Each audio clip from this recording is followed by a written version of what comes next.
Mis padres vaciaron mi fondo universitario para comprarle un auto deportivo a mi hermano. Dijeron que yo lo resolvería. Trabajé en 3 empleos y nunca miré atrás. 10 años después, aparecieron en la puerta de mi oficina y cuando leyeron el nombre en la pared, ellos. Soy Brooklyn Jackson y tenía 18 años la tarde en que estuve bajo el sofocante calor de agosto en mi propia entrada, viendo a mi hermano encerar un auto deportivo de lujo comprado con mi matrícula universitaria. Los $85.000 exactos que mi difunta tía Vivian dejó en una cuenta de custodia para mi educación habían desaparecido. Mi padre apartó la mirada cuando le pregunté por los fondos faltantes. Mi madre simplemente bebió un sorbo de su té helado, agitó la condensación alrededor del vaso y me dijo que yo era la inteligente. Dijo que yo lo resolvería. Y lo resolví. 10 años después, ella entró sin invitación a mi firma de reestructuración corporativa, rogando por un salvavidas de $250,000 para salvarse de la ruina. No tenía idea de que el nombre en la pared significaba que le estaba pidiendo clemencia al único acreedor que ya conocía todos sus secretos. Si alguna vez te han dicho que eres el fuerte mientras alguien te roba, perteneces aquí. Déjame saber tu edad en los comentarios, presiona suscribirse y vayamos al grano. A las personas que desenredan deudas corporativas para ganarse la vida a menudo se les llama despiadadas. No somos despiadados. Solo sabemos cómo leer un libro mayor. A un balance general no le importan tus lágrimas y no le importan tus excusas. Solo rastrea lo que se debe y lo que se paga. Construí toda mi vida adulta sobre ese principio. Audito activos tóxicos, separo la podredumbre de los ingresos y liquido el resto. Aprendí a hacer esto porque mi familia fue el primer activo tóxico que tuve que auditar. El aire en Baton Rouge ese verano era lo suficientemente espeso como para ahogarse.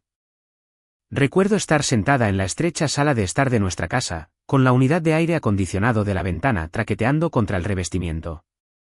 Presioné actualizar en el portal bancario 3 veces. La pantalla seguía reflejando el mismo número imposible, $0 y 0. La tía Vivian había creado esa cuenta cuando yo tenía 7 años, diciéndome explícitamente que era mi boleto de salida de Luisiana. Ella no confiaba en mis padres con el dinero. Sabía que veían la riqueza como un disfraz en lugar de una herramienta. Pero ella falleció cuando yo tenía 16 años, dejando una breve ventana donde Richard y Patricia Jackson retuvieron la supervisión de la custodia. Salí por la puerta principal. El olor a cuero químico y cera para autos de primera calidad cortó directamente la humedad. Derek tenía 19 años, un año mayor que yo, llevaba gafas de sol de diseñador y pulía el capó de un Audi azul medianoche. Las gotas de agua formaban perlas perfectas sobre la pintura prístina. Mi padre estaba en el césped. Cuando vio el extracto bancario impreso en mi mano, encontró un repentino y profundo interés en inspeccionar la hierba cerca de sus zapatos de golf. Richard siempre prefirió mirar la tierra en lugar de mirar el daño que causaba su esposa. Patricia estaba sentada en el columpio del porche. Llevaba un vestido de verano blanco prístino, luciendo como una mujer que nunca había conocido un día de trabajo en su vida. Levanté el papel. Mi mano no temblaba. El dinero no está, dije.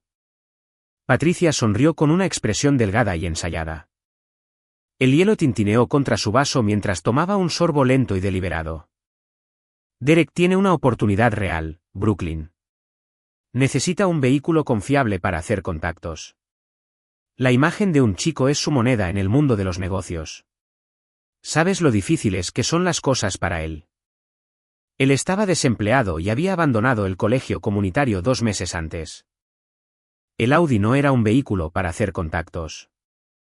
Era un monumento a su indulgencia.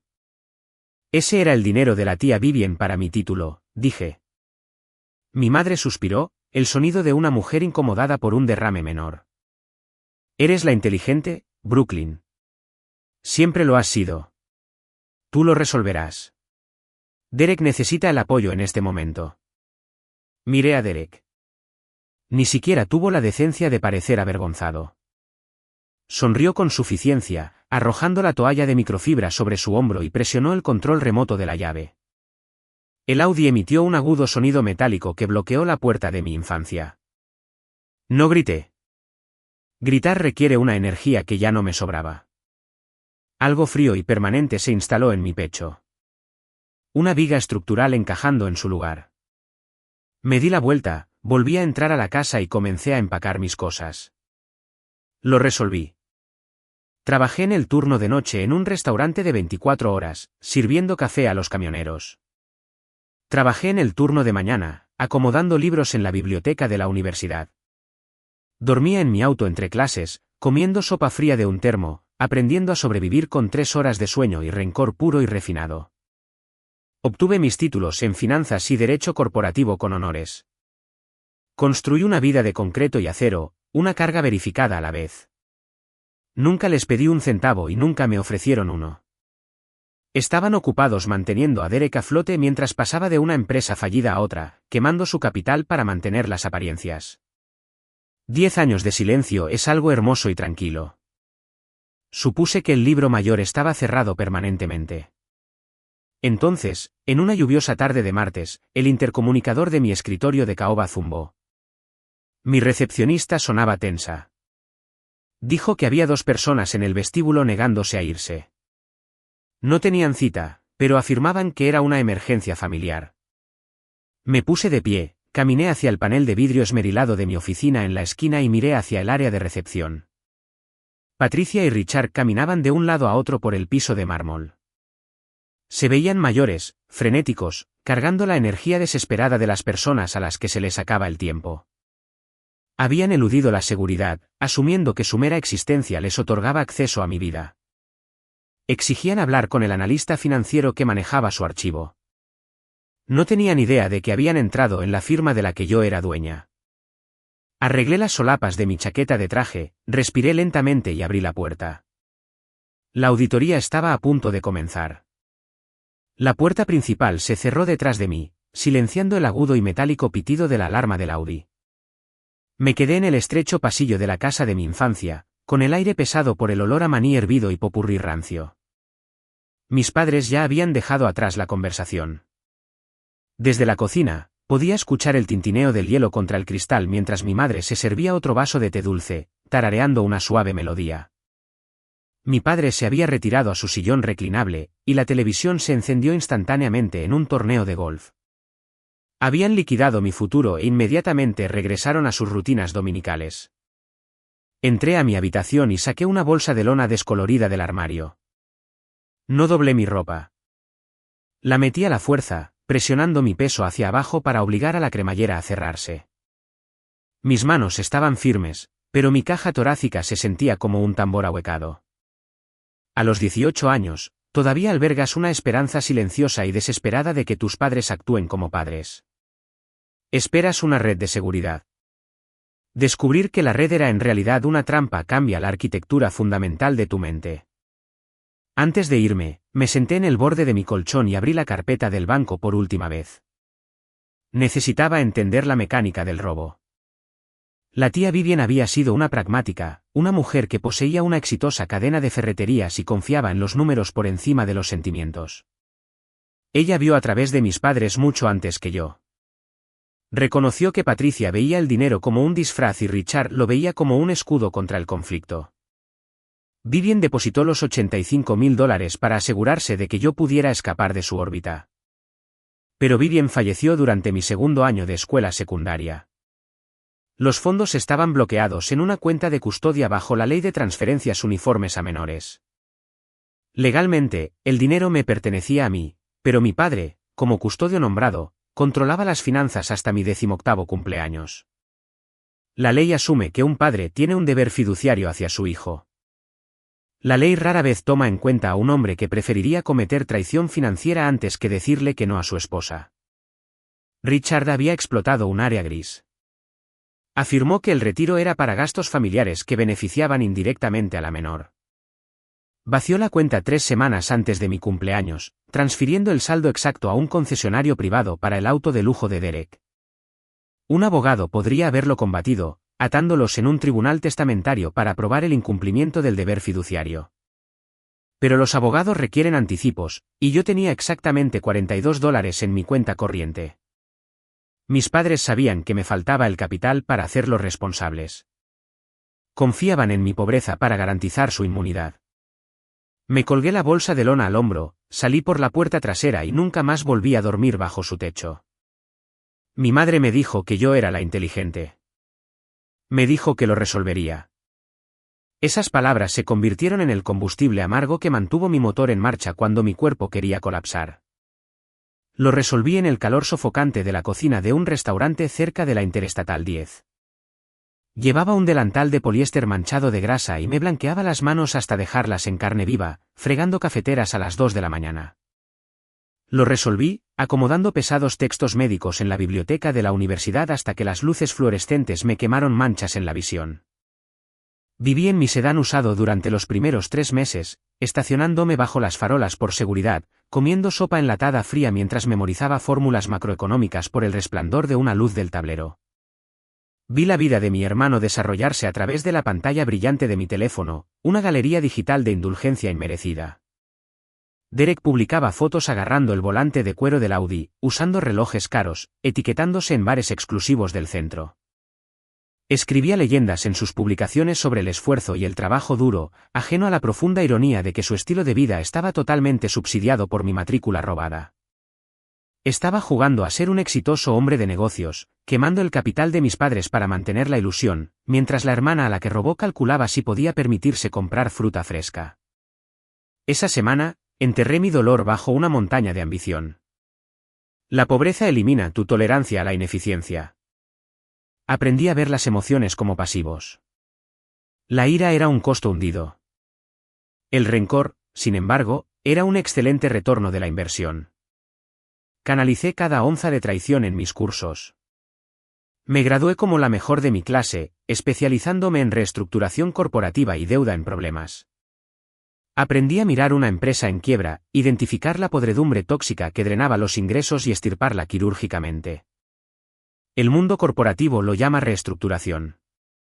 Yo lo llamé supervivencia. Pasé mis años 20 escalando las escaleras de acero de firmas financieras. Me senté frente a directores ejecutivos desesperados que habían llevado a sus empresas a la ruina, escuchándolos ofrecer las mismas excusas vacías que mi padre dio una vez. Vi a ejecutivos realizar las mismas actuaciones llorosas que mi madre perfeccionó en nuestro porche delantero. Nunca me inmuté. Analicé sus balances, embargué sus garantías y liquidé sus activos. Me volví muy buena separando la verdad de un libro mayor de la ficción de un deudor en pánico. Construí una reputación. Me gané mis asociaciones. Puse mi nombre en la puerta de vidrio de una oficina de esquina con vista al río Mississippi. Construí una vida con paredes tan gruesas y cimientos tan profundos que nadie podría volver a meter la mano en mis bolsillos. Veía a mi familia biológica como un activo cancelado, una mala inversión relegada a los archivos de un año fiscal anterior. Supuse que estaban ocupados arruinando sus propias vidas a kilómetros de distancia de mi prístina realidad. Luego llegó la lluviosa tarde de martes. Estaba revisando un portafolio particularmente complejo de deuda comercial en problemas que acabábamos de adquirir de un banco regional en quiebra. El aire acondicionado en mi oficina zumbaba a un ritmo bajo y constante. Mi escritorio era una elegante extensión de madera oscura y acero cepillado. Todo en mi entorno estaba cuidado, controlado y verificado. El intercomunicador junto a mi monitor zumbó, rompiendo la concentración silenciosa de la habitación. Mi recepcionista, una mujer astuta llamada Elena, que rara vez sonaba nerviosa, se aclaró la garganta a través del altavoz. Dijo que había 2 personas en el vestíbulo exigiendo ver a un analista financiero. Habían eludido el mostrador de seguridad de la planta baja siguiendo de cerca a un mensajero. Se negaban a irse, afirmando que tenían una emergencia familiar urgente vinculada a un aviso de ejecución hipotecaria. Fruncí el ceño, manteniendo mis ojos en los modelos financieros en mi pantalla. Pregunté sus nombres. Elena hizo una pausa. Dijo que le dijeron que eran Richard y Patricia Jackson. Mis dedos dejaron de moverse sobre el teclado. El cursor parpadeó en el monitor, un pulso rítmico constante en el repentino silencio de mi oficina. 10 años de distancia se evaporaron en el lapso de un solo respiro. Las personas que habían desmantelado casualmente mi futuro acababan de eludir la seguridad para pararse en mi área de recepción. Me puse de pie, caminé hacia el panel de vidrio esmerilado y miré a través de la estrecha franja transparente en el borde del cristal. Allí estaban. Mi madre caminaba de un lado a otro por el piso de mármol importado, con una postura rígida y el rostro tenso por una ansiedad frenética y sin pulir que nunca antes le había visto. Mi padre estaba cerca de los helechos decorativos, con los hombros caídos, sosteniendo un sobremanila arrugado como un escudo. Se veían envejecidos, desgastados por una tormenta que claramente habían atraído sobre sí mismos. Exigían hablar con un empleado de nivel medio, con la esperanza de encantar o llorar para salir de un cobro de deudas. No tenían idea de que estaban parados en la firma que yo poseía. Pasé 10 años convirtiéndome en una maestra de la deuda en problemas, ascendiendo a socia principal, por lo que fue casi poético cuando los fantasmas de la codicia de mi familia entraron directamente a mi vestíbulo. El vidrio esmerilado del panel de mi oficina ofrecía una vista borrosa del área de recepción, transformando a las dos figuras que caminaban por el piso de mármol en sombras inquietas y frenéticas. Me quedé perfectamente quieta, mirándolos. Las paredes insonorizadas silenciaban sus voces, dejando solo los gestos urgentes y suplicantes de mi madre y los hombros pesados y derrotados de mi padre. Respiré lentamente, dejando que el aire frío y acondicionado llenara mis pulmones. Durante una década, había tratado a estas personas como pasivos cancelados, deudas incobrables purgadas de mi libro mayor personal. Ahora estaban parados a 50 pies de distancia de mi escritorio, exigiendo una audiencia. Alisé las solapas de mi chaqueta gris oscuro, giré la manija de latón pulido de mi puerta y salí al pasillo.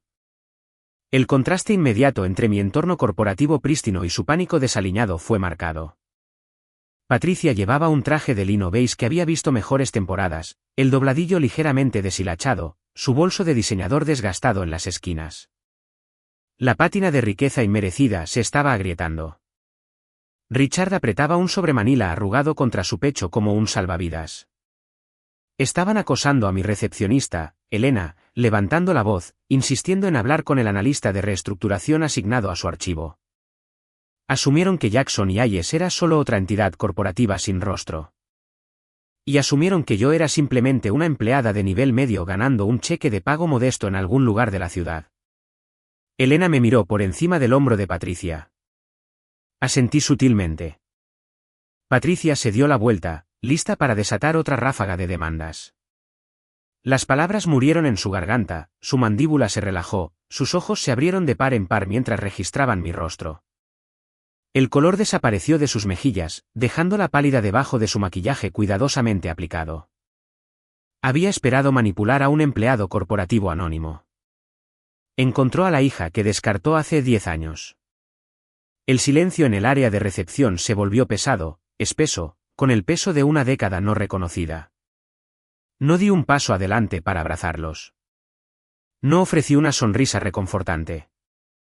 Mantuve la misma mirada fría e impenetrable que reservaba para los ejecutivos atrapados ocultando activos. Patricia se recuperó primero. Poseía una capacidad aterradora para cambiar de rumbo.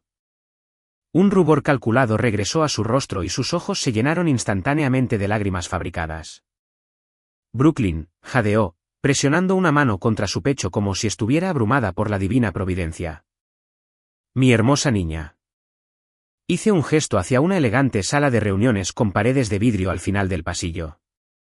Llevemos esto adentro, dije, con voz deliberadamente plana. Tengo una agenda muy apretada. Me siguieron como deudores obedientes.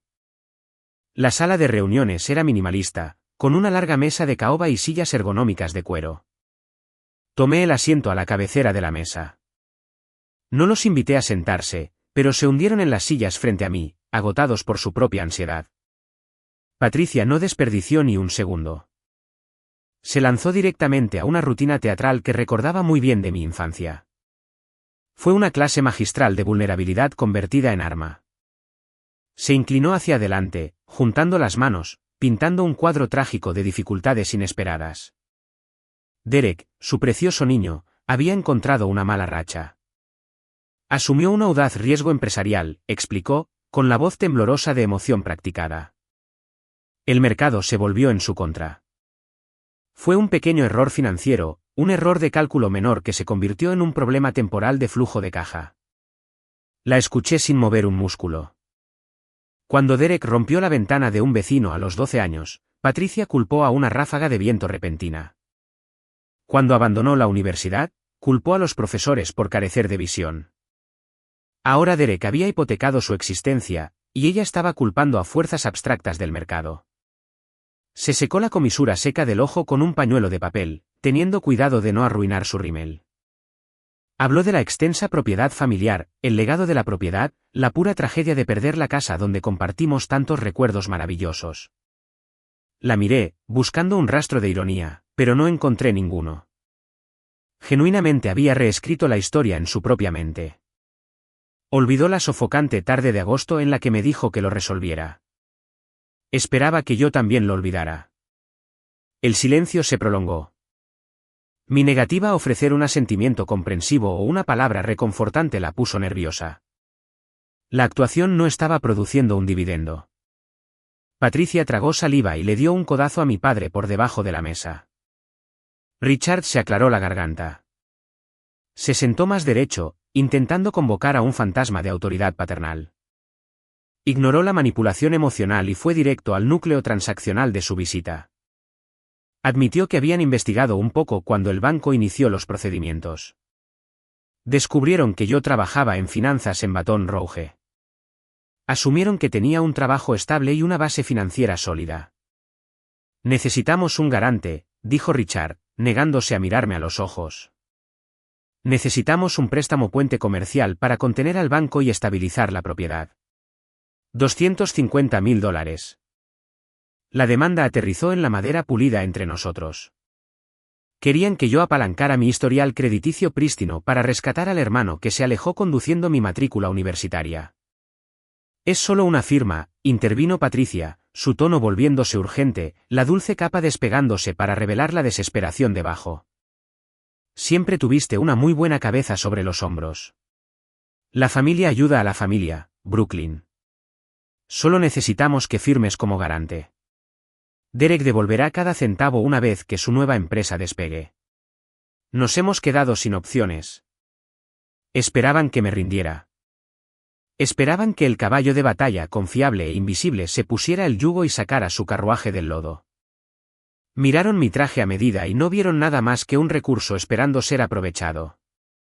Creían que la dinámica de nuestro pasado era permanente, que mis límites eran meramente sugerencias que podían anular con suficiente presión. Coloqué mis palmas planas sobre la fría caoba. La audacia era casi impresionante. No sentí ira, solo una apatía profunda y clarificadora. La reunión había terminado. Me preparé para ponerme de pie, abrir la puerta y ordenar a seguridad que los escoltara a la acera. No tenía interés en rescatar su barco que se hundía, ni me importaba explicar la profunda ironía cómica de su solicitud. Abrí la boca para emitir el rechazo final y permanente. Richard sintió el despido inminente. La desesperación hace que los cobardes actúen impulsivamente. Se abalanzó hacia adelante, deslizando el sobremanila arrugado por la mesa. Un documento legal estándar y aterrador se deslizó por la solapa, quedando cerca de mis manos. Era el aviso oficial de incumplimiento. Solo mira los términos, suplicó Richard, con la voz quebrada. Solo mira lo que amenazan con llevarse. Bajé la mirada, con la intención de empujar el papel hacia él. En cambio, mis ojos captaron la esquina superior derecha de la página. Sobre el bloque de denso texto legal se encontraba una cadena específica de dígitos que identificaba la propiedad. El número de parcela. Mi respiración se detuvo. El rítmico zumbido del aire acondicionado se desvaneció en un agudo zumbido en mis oídos. Conocía esos 12 dígitos. Los había memorizado hace 3 días. Esa secuencia exacta de números pertenecía a un archivo altamente confidencial que estaba en mi escritorio en este mismo momento. Estaba a punto de llamar a seguridad hasta que Richard deslizó el aviso de ejecución hipotecaria sobre mi escritorio y el número de parcela en la parte superior hizo que se me helara la sangre en las venas. Me quedé mirando los 12 dígitos impresos en la parte superior del aviso arrugado. Mi pulso tamborileaba a un ritmo lento y constante contra mi clavícula, un metrónomo físico que marcaba el segundo exacto en que la tierra se movió bajo mis pies. No jadeé. No abrí mucho los ojos. Simplemente deslicé el papel de nuevo a través de la madera pulida, alineando su borde perfectamente paralelo al borde de la mesa. Necesito 5 minutos para revisar este documento, dije. Mi voz no delató nada. Llevaba la cadencia nítida y distante de un médico que entrega un diagnóstico de rutina. Me puse de pie, le di la espalda a sus rostros ansiosos y salí de la sala con paredes de vidrio. La puerta se cerró detrás de mí, sellándolos adentro. El pasillo de mi firma era un santuario de grises apagados y acero cepillado. Pasé junto al mostrador de recepción, ignorando la mirada curiosa de Elena, y empujé la pesada puerta de roble macizo de mi oficina en la esquina. El resplandor de mis monitores iluminó la madera oscura de mi escritorio. Me senté en mi silla ergonómica, desbloqueé mi estación de trabajo y abrí nuestra base de datos de evaluación de riesgos. Mis dedos se mantuvieron suspendidos sobre el teclado durante una fracción de segundo antes de escribir el número de parcela en la barra de búsqueda. El sistema se procesó, consultando miles de registros vinculados a activos en problemas, quiebras corporativas y gravámenes adquiridos. Una rueda de carga giró en la pantalla. Un reloj de arena digital que contaba los momentos para una revelación. El archivo se cargó. El texto del encabezado brillaba de color blanco intenso contra la interfaz oscura. Obligación comercial en incumplimiento. Desplacé el papeleo digital, mis ojos escaneando la densa terminología legal, traduciendo la jerga en una narrativa de estupidez profunda. Derek no había cometido un pequeño error financiero. Un pequeño error es un pago atrasado de tarjeta de crédito o una cuenta corriente sobregirada. Derek había orquestado un suicidio corporativo espectacular. Había formado una sociedad de responsabilidad limitada, nombrándola de manera predeciblemente vacía y pretenciosa. Usó esa entidad recién creada para asegurar una línea de crédito comercial para lanzar una flota de alquiler de autos de lujo. Quería arrendar vehículos exóticos a personas desesperadas por proyectar una ilusión de riqueza, un modelo de negocio construido enteramente sobre la base de sus propios defectos psicológicos. Recordé el Audi azul prístino sentado en la entrada hace 10 años. Había convertido su obsesión por el estatus inmerecido en una estrategia corporativa. Pero los bancos no entregan préstamos comerciales de 6 cifras a hombres desempleados que no tienen capital. El prestamista requería una garantía férrea. Derek no poseía nada de valor. No poseía bienes raíces, ni una cartera de acciones sólida, ni un fondo fiduciario. Así que recurrió al único activo tangible que quedaba en su órbita. Convenció a nuestros padres de que prometieran la extensa propiedad familiar como garantía. Cruzaron la garantía de su propiedad residencial para respaldar su empresa comercial de alto riesgo. Patricia y Richard literalmente apostaron el techo sobre sus cabezas a la capacidad de Derek para dirigir una operación de logística de alta gama. Si el negocio de alquiler fracasaba, el banco obtenía el derecho legal de embargar la casa para cubrir el déficit. El negocio fracasó espectacularmente. La flota exótica se depreció en el momento en que los neumáticos tocaron el asfalto. La prima del seguro se disparó. Los costos de mantenimiento se inflaron y los ingresos proyectados se desvanecieron en el aire húmedo de Luisiana. Derek incumplió con la línea de crédito comercial, pero el banco regional que emitió el préstamo también sufrió una repentina crisis de liquidez. Mirando por el cañón de la intervención regulatoria, necesitaban deshacerse de sus activos tóxicos rápidamente para sobrevivir al trimestre fiscal. Hace 2 semanas, mi socio y yo nos sentamos en esta misma oficina y autorizamos la adquisición de un vasto tramo de deuda comercial en problemas de esa misma institución en quiebra. Compramos los préstamos incobrables por centavos de dólar. Al hacerlo, compramos el derecho legal a cobrar los saldos pendientes completos o embargar la garantía adjunta. Hice clic en la cadena de título. La pantalla se actualizó, mostrando la capa final del rompecabezas legal. El titular principal actual del gravamen que figuraba en la escritura digital era Reestructuración Jackson y Hayes. Me recosté en mi silla. El cuero crujió suavemente en la profunda quietud de mi oficina. Una claridad lenta y escalofriante me bañó la piel. No solo estaba viendo una actualización trágica de familiares distanciados. Estaba mirando mi propio inventario corporativo. Las personas sentadas al final del pasillo bebiendo mi agua filtrada y respirando mi aire acondicionado habían entrado sin saberlo en la sede de la entidad exacta que poseía su deuda. Yo era su banco. Yo era el acreedor principal que tenía la orden de ejecución de sus vidas financieras. Richard me entregó el aviso de ejecución hipotecaria, con la esperanza de que le proporcionara un escudo. No se dio cuenta de que acababa de entregarle la espada directamente al verdugo. Una sonrisa se dibujó en mi rostro. No era una sonrisa de alegría o calidez. Era la sonrisa aguda y depredadora de una mujer que acababa de ver al universo equilibrar una balanza imposible.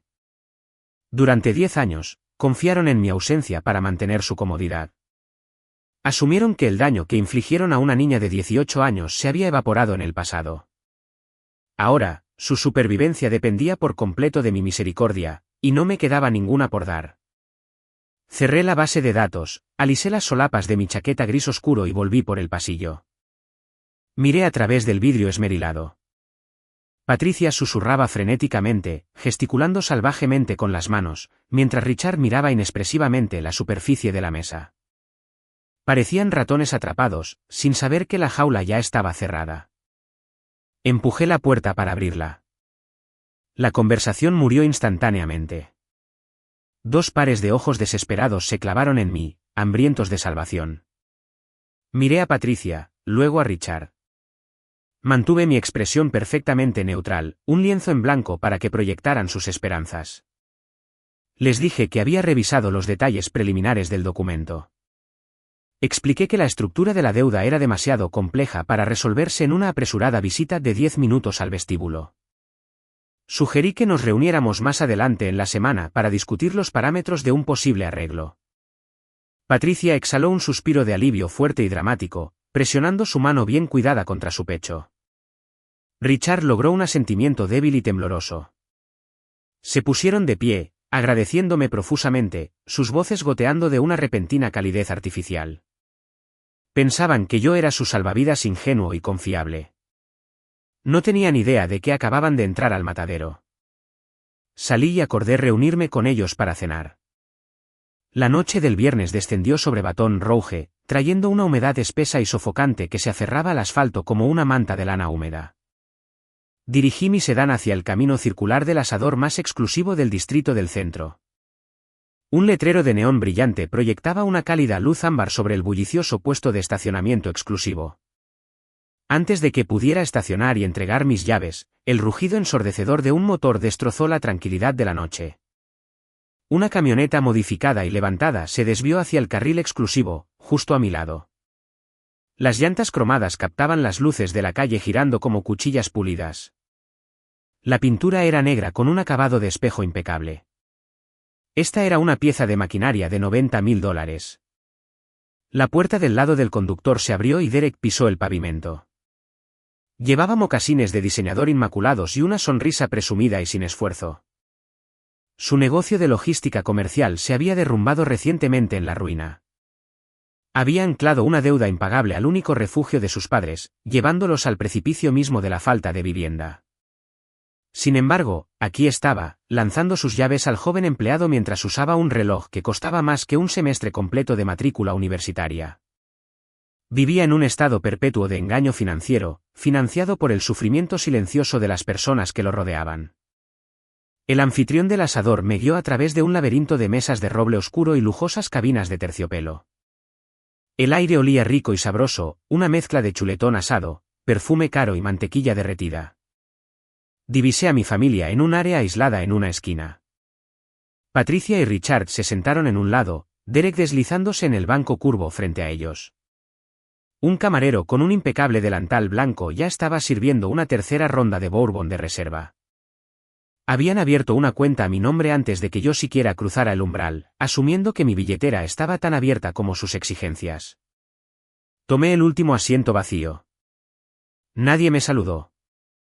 Nadie me preguntó cómo me fue en el día o cómo me sentía al verlos después de 10 años. Trataron mi llegada como la entrega de un paquete muy esperado, algo que ordenaron y de lo que esperaban que realizara una función específica. Patricia se inclinó hacia adelante, con el rostro iluminado por la vela parpadeante en el centro de la mesa. Llevaba una blusa de seda, proyectando un aura de elegancia serena que enmascaraba su realidad desesperada.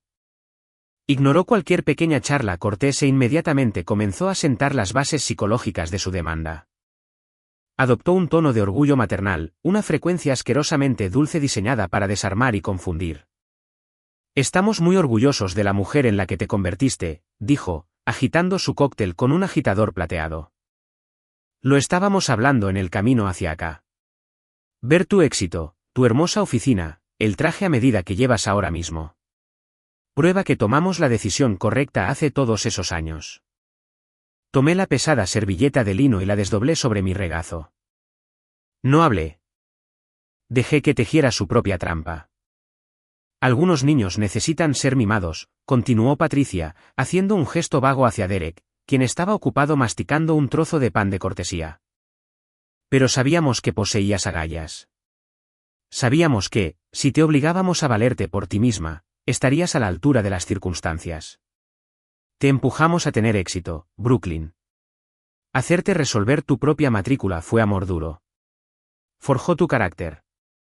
Mis dedos se apretaron alrededor de la tela de la servilleta. La enorme e impresionante escala de su revisionismo histórico era fascinante. No solo estaba negando el robo del dinero de mi tía Vivien. Estaba reclamando activamente el crédito por la resiliencia que forjé en los fuegos de su traición. Reetiquetó su codicia como una crianza brillante. Miré a mi padre, Richard, girando su whisky, con los ojos fijos firmemente en los cubos de hielo que tintineaban contra el vaso. Siguió siendo el facilitador silencioso, otorgándole a su esposa permiso para reescribir la realidad al negarse a corregirla. Supongo que ahora quieres un retorno de esa inversión, respondí, con voz firme, desprovista de cualquier calidez. Derek se rió entre dientes, limpiándose la boca con el dorso de la mano. Buscó dentro de su chaqueta a medida y sacó un papel de impresora grueso y doblado en 3. Lo aplanó sobre el mantel blanco y lo deslizó hacia mi plato. Es una solicitud estándar de préstamo puente, afirmó Derek, utilizando palabras corporativas que claramente no comprendía del todo. Una simple inyección de liquidez para contener al banco mientras finalizo una nueva ronda de financiamiento inicial para mi próxima empresa. Solo necesitamos un garante calificado para que firme. El evaluador vio mi historial crediticio y se asustó, pero tu perfil lo aprobará de inmediato. Miré el documento. El prestamista era una firma depredadora en línea conocida por tasas de interés exorbitantes y tácticas de cobro brutales. El monto principal solicitado era de $250,000. La línea de firma en blanco en la parte inferior se abría como una mandíbula esperando consumir mi estabilidad financiera. No tomé un bolígrafo. En cambio, pasé a la mentalidad de un auditor forense. Miré a Derek directamente a los ojos y comencé el interrogatorio. ¿Cuál es la tasa de porcentaje anualizada de este pagaré?, pregunté. Derek parpadeó. La sonrisa confiada vaciló. Bueno, es un índice variable, tartamudeó. El corredor dijo que se ajusta según la tasa preferencial, pero planeamos refinanciar antes de la fecha de vencimiento de todos modos. ¿Cuál es tu relación deuda e ingresos? Presioné, inclinándome hacia adelante. ¿Cómo estás asegurando la garantía secundaria si el activo principal ya enfrenta procedimientos de ejecución hipotecaria? Si incumples con este préstamo puente en 90 días, ¿qué capital líquido posees para cubrir el pago final? Derek se retorció en la cabina de terciopelo. Se aflojó el cuello, la colonia repentinamente fue dominada por el olor a puro pánico.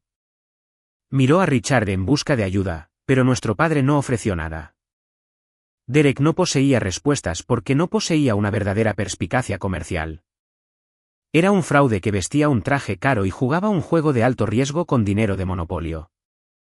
Golpeé el borde del papel con mi dedo índice. No tienes ingresos verificables, tienes un libro mayor comercial en incumplimiento y un estilo de vida sostenido por la ilusión. Este préstamo es un suicidio matemático. Me estás pidiendo que me espose a un barco que se hunde. Coloqué las yemas de mis dedos sobre el documento y lo deslicé de nuevo por el suave lino blanco. No voy a firmar esto, afirmé, con claridad sobre el zumbido de fondo del restaurante. No voy a respaldar tu incompetencia. El aire en la mesa se volvió tenso. Derek miró el papel rechazado, con la mandíbula apretada. Richard se hundió más en los cojines de cuero. La máscara cuidadosamente construida de Patricia se fracturó. La madre dulce y orgullosa se evaporó, reemplazada instantáneamente por la mujer cruel que vació mi fondo universitario.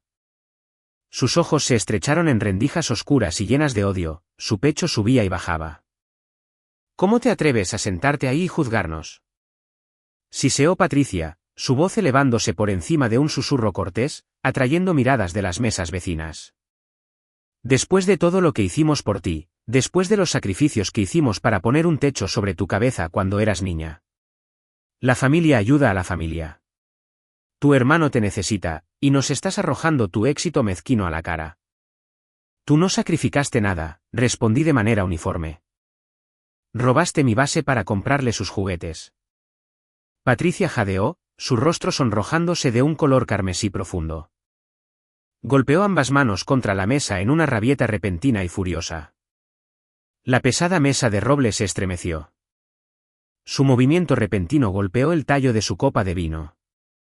El frágil cristal se volcó hacia un lado, haciéndose añicos contra un plato de cerámica. Un maremoto de vino tinto oscuro se derramó por el mantel. El líquido rojo corrió sobre la prístina tela blanca acumulándose alrededor de la solicitud del préstamo puente. Observé en silencio cómo el vino empapaba el papel poroso, arrastrándose hacia abajo, manchando la línea de firma en blanco, un carmesí profundo que se extendía. Parecía una herida fresca sangrando sobre el documento legal. Un presagio sombrío e inconfundible de la sucia falsificación que estaba a punto de ocurrir. Eres una serpiente ingrata, escupió Patricia, con la voz temblorosa de veneno. Agarró su bolso de diseñador, se puso de pie y se abrió paso fuera de la mesa.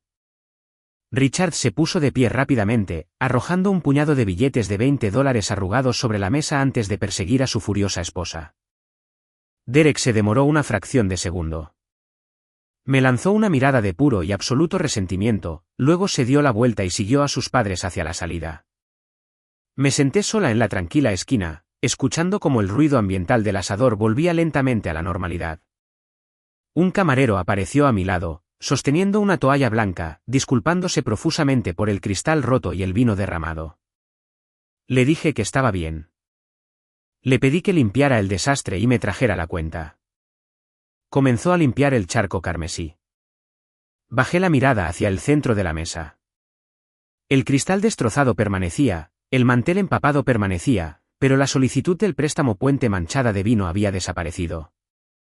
Derek había deslizado el papel en el bolsillo de su chaqueta antes de alejarse. El verdadero robo estaba a punto de comenzar. El camino de regreso a mi apartamento fue un estudio de contrastes. Fuera de la cabina sellada de mi sedán, el clima de Baton Rouge era un pantano sofocante. Las luces de neón de la ciudad sangraban en el asfalto mojado. Adentro, el control de clima zumbaba a unos constantes y fríos 68 grados. Navegué por el tráfico nocturno con un agarre firme en el volante de cuero. Mi mente reprodujo la secuencia de eventos en el asador. El cristal destrozado, el charco de vino rojo extendiéndose, la línea de firma en blanco absorbiendo el derrame y el espacio vacío en la mesa donde había estado ese documento. Derek se había guardado la solicitud del préstamo puente. Estaba desesperado, acorralado por su propia deuda comercial en quiebra, y había asegurado un papel que poseía mi información personal. Un hombre imprudente con un contrato en blanco es una variable peligrosa, pero el pánico a menudo engendra una ejecución descuidada, y mi hermano era de todo menos cuidadoso. Aparqué en el garaje subterráneo seguro de mi edificio, tomé el ascensor privado hasta el nivel del ático y entré en mi santuario. Mi casa fue diseñada para ser la antítesis de la casa en la que crecí, donde mis padres llenaban sus habitaciones con exhibiciones desordenadas y superficiales de riqueza. Mi espacio era espartano, funcional e inmaculado. Las ventanas del piso al techo ofrecían una vista panorámica del río Mississippi, el agua oscura cortando la cuadrícula iluminada de la ciudad. Pasé de largo la cocina, caminé directo por el pasillo y entré a mi estudio. Cerré con llave la pesada puerta de roble detrás de mí. Presioné mi palma contra un discreto escáner biométrico oculto detrás de una pintura abstracta enmarcada. Una sección de los paneles de roble se abrió con un clic, revelando una caja fuerte de acero a prueba de fuego incrustada en la pared de concreto. Giré el pesado dial cromado, ingresando una combinación que había memorizado hace más de una década. La pesada puerta se abrió hacia afuera sobre bisagras silenciosas. En el interior había filas de libros de contabilidad corporativos organizados, discos duros de respaldo y certificados de acciones físicos. Pero pasé por alto las herramientas de mi oficio y busqué un sobretamaño legal desgastado que descansaba en el estante inferior. El olor a pergamino envejecido y cedro seco flotó en la habitación mientras llevaba el sobre a mi escritorio. Encendí la lámpara de lectura proyectando un charco de luz cálida y concentrada sobre la madera oscura. Desabroché el amarre y deslicé el contenido. Estos eran los documentos del fideicomiso original de la tía Vivien. Me recosté en mi silla, dejando que mis ojos trazaran la letra cursiva afilada y decisiva de su firma. Vivien Jackson había sido una pragmática hasta la médula. Pasó 30 años construyendo una cadena regional de ferreterías desde una sola tienda. Llevaba camisas de trabajo de mezclilla, mantenía una cinta métrica sujeta a su cinturón y olía levemente a serrín y aceite de máquina. Entendía cómo se construían las cosas, cómo soportaban peso y con qué facilidad podían colapsar si la base estaba podrida. Ella vio directamente a través de Patricia y Richard. Reconoció la vanidad de mi madre y la actitud cobarde de mi padre. Sin embargo, también comprendió las obligaciones complicadas de la familia. Cuando mis padres se declararon en bancarrota durante mi infancia, Vivien intervino.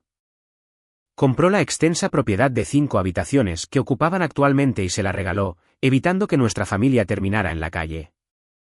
Mis padres trataron el regalo como si hubieran ganado la lotería. Dieron fiestas lujosas, alardeando ante los vecinos de su hermosa propiedad, actuando como si hubieran ganado la casa a través de su propio trabajo duro. Asumieron que Vivien les había entregado un cheque en blanco. Nunca leyeron la letra pequeña. Desdoblé la escritura amarilla y alisé los pliegues contra el escritorio. La jerga legal era densa, elaborada por un brillante abogado de bienes raíces que Vivien mantenía bajo contrato. Me desplacé hacia abajo hasta la tercera página, pasando un dedo por la subsección específica titulada Gravámenes e intereses retenidos.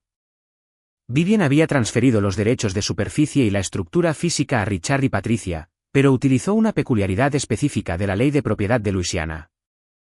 Separó legalmente una fracción menor de los derechos minerales subterráneos de la propiedad de superficie, reteniendo una participación del 5% bajo una compañía privada de responsabilidad limitada llamada Cypress Subterranean Holdings. Tras su muerte, su testamento dictó que la propiedad exclusiva de esa sociedad se transfiriera por completo a mí. Durante 10 años, mantuve este papeleo en la caja fuerte como un recuerdo sentimental. Los derechos minerales en sí generaban un dividendo anual insignificante, apenas suficiente para cubrir una buena cena.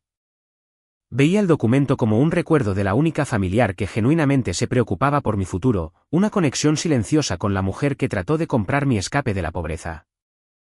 Pero sentada en la tranquilidad de mi estudio, recién salida de una negociación hostil con mis deudores, miré el papeleo a través de la lente de una socia principal en reestructuración corporativa. El sentimentalismo se desvaneció, reemplazado por la geometría fría y dura del poder legal. Este documento no era solo un recuerdo. Era una mina terrestre inactiva enterrada profundamente bajo el césped cuidado de mis padres. En el ámbito de los títulos de bienes raíces, la claridad lo es todo.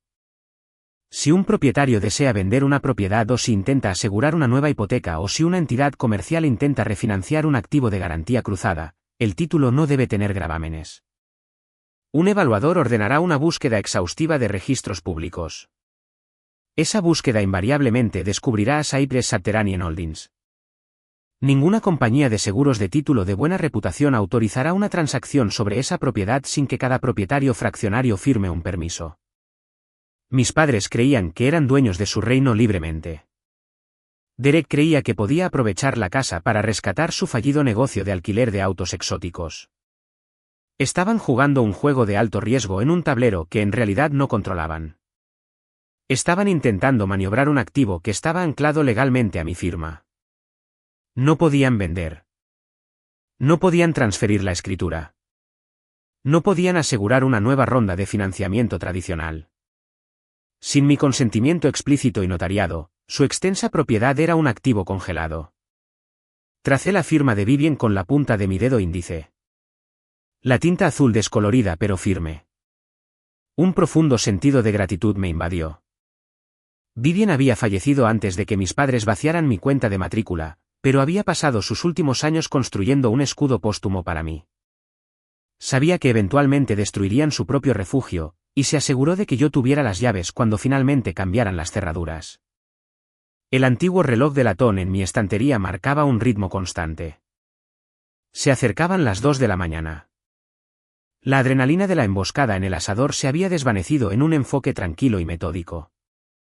Comencé a redactar un cronograma en un bloc de notas legal, calculando la secuencia exacta de días requeridos para que mi firma ejecutara los procedimientos formales de ejecución hipotecaria sobre el préstamo comercial en incumplimiento de Derek. Iba a eliminar la podredumbre de las cuentas. El silencio del apartamento era profundo e ininterrumpido, el tipo de quietud que solo te ganas después de años de trabajo solitario y agotador. Busqué mi vaso de agua con gas, lista para revisar los documentos del gravamen comercial una vez más antes de intentar dormir. Un zumbido vibrante y agudo destrozó la quietud. Mi teléfono se iluminó en el extremo más alejado del escritorio, la luz blanca y dura cortando las sombras.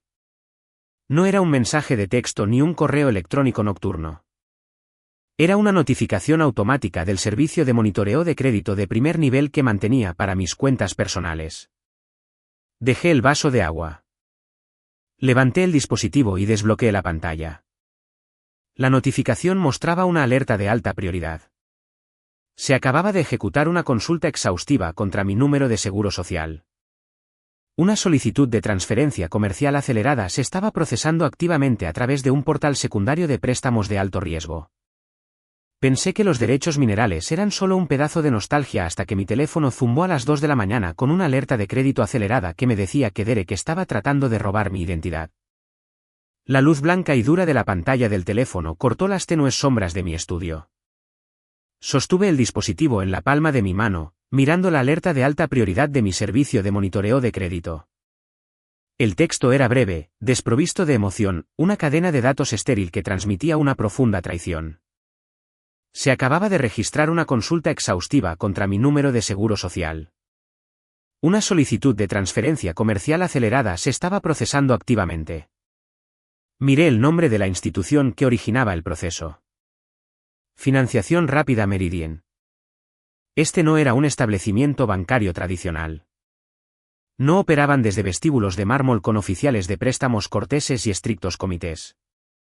Meridian era un prestamista en la sombra, una organización especializada en tasas de interés depredadoras y términos de pago brutales. Atendían a personas desesperadas que habían quemado todos los demás puentes financieros. Todo su modelo de negocio se basaba en la velocidad por encima de la revisión.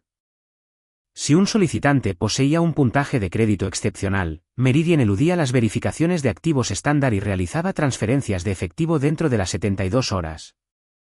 Mi puntaje de crédito era de 810. Para un prestamista en la sombra, ese número era una llave maestra, desbloqueando la bóveda sin hacer una sola pregunta. Dejé el teléfono de nuevo en la madera oscura de mi escritorio. Mi pulso mantuvo un ritmo constante y medido. El impacto inicial se evaporó, reemplazado instantáneamente por el enfoque analítico y frío que utilizo cuando desmantelo una cuenta corporativa fraudulenta. Busqué mi computadora portátil, encendiendo la pantalla. Abrí una ventana de navegador cifrada y segura y navegué hasta el portal de financiación rápida Meridian. Debido a que la solicitud se inició bajo mi identidad personal, poseía el derecho legal de acceder a ella. Ingresé mi número de seguro social, respondí las preguntas de seguridad automatizadas con respecto a mis direcciones anteriores y pasé su débil seguridad. El panel digital se cargó.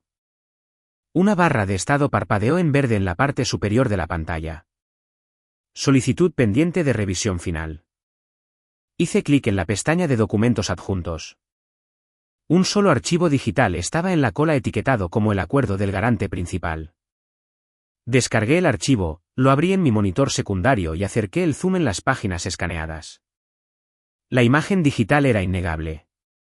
Era la misma solicitud de préstamo puente que Derek había deslizado por el mantel blanco en el asador solo unas horas antes. La prueba no estaba en el texto, sino en la textura. En la esquina inferior derecha del documento escaneado, arrastrándose hacia la línea de firma, una sombra gris floreció a través del papel. Era el residuo seco del vino tinto que Patricia había derramado durante su rabieta teatral.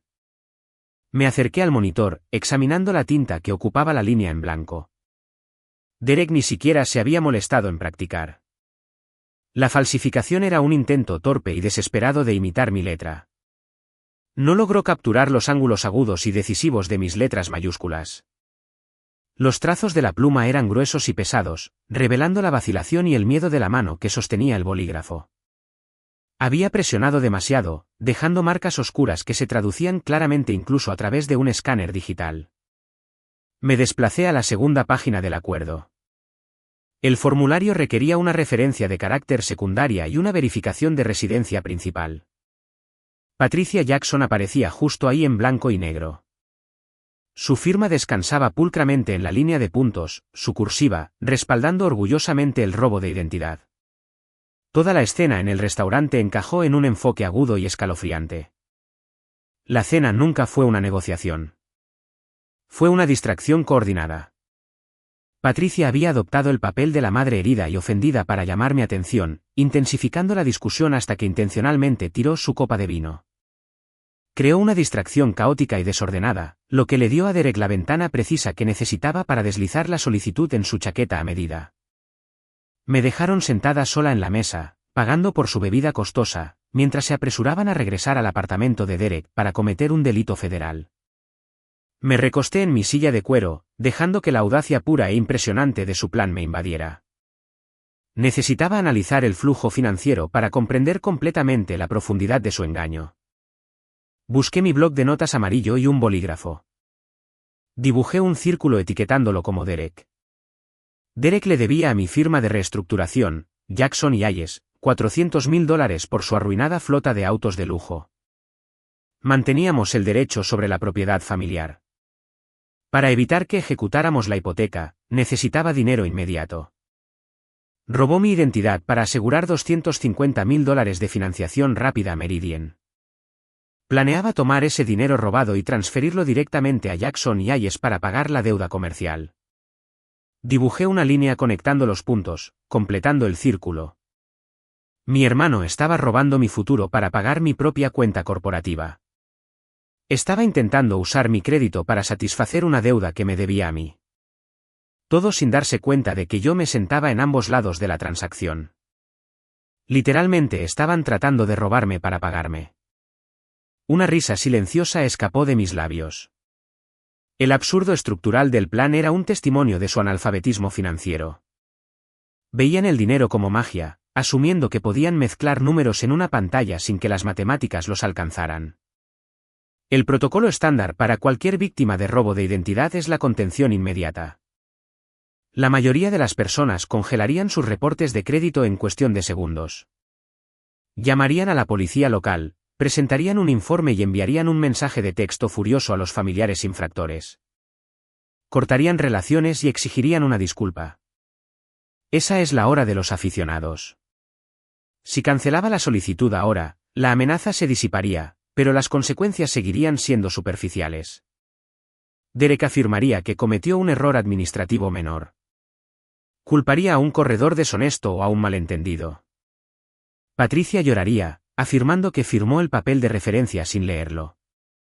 Mi padre ofrecería una disculpa débil y escondería todo bajo la alfombra. La policía podría negarse a investigar, etiquetando la falsificación como una disputa familiar en lugar de un delito. Un intento de solicitud es solo un pedazo de papel. Es fácilmente desestimado por un hábil abogado defensor. Pero una transferencia bancaria financiada que se encuentra en una cuenta de depósito registrada garantizada por una firma falsificada y una transmisión digital cruzando el país, eso es fraude electrónico. Eso es robo de identidad cruzando fronteras estatales. Eso es una celda de prisión cerrada. No quería una disculpa. Quería una ejecución. Cerré el archivo digital y borré mi rastro del portal de Meridian. Abrí una nueva pestaña y busqué en el directorio corporativo de financiación rápida Meridian. Ignoré los números genéricos de servicio al cliente y las líneas directas automatizadas.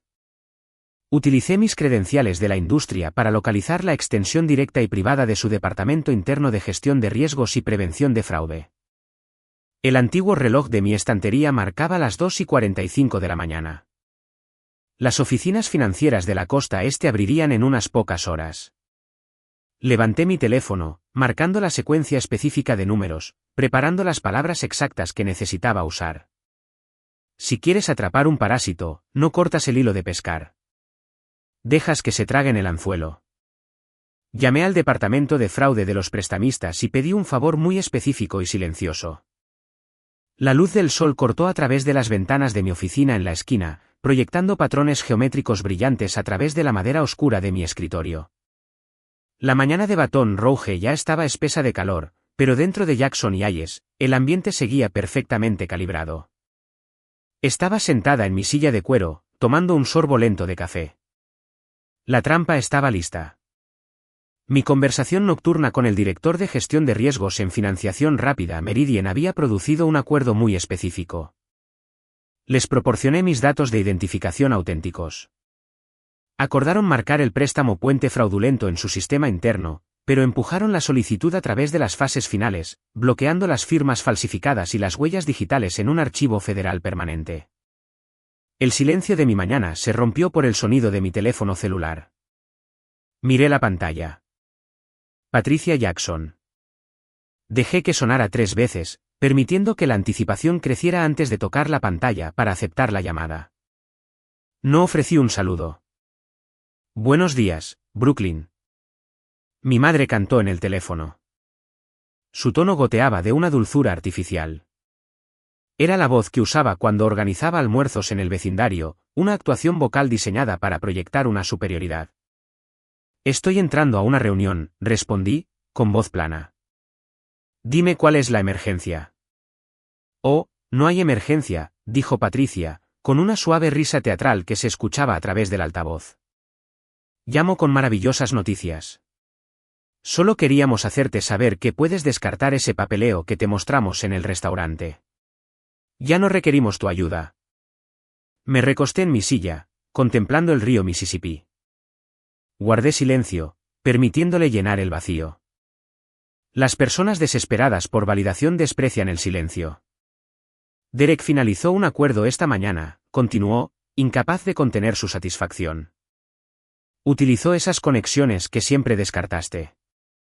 Encontró un inversionista privado, un individuo muy rico de Dallas.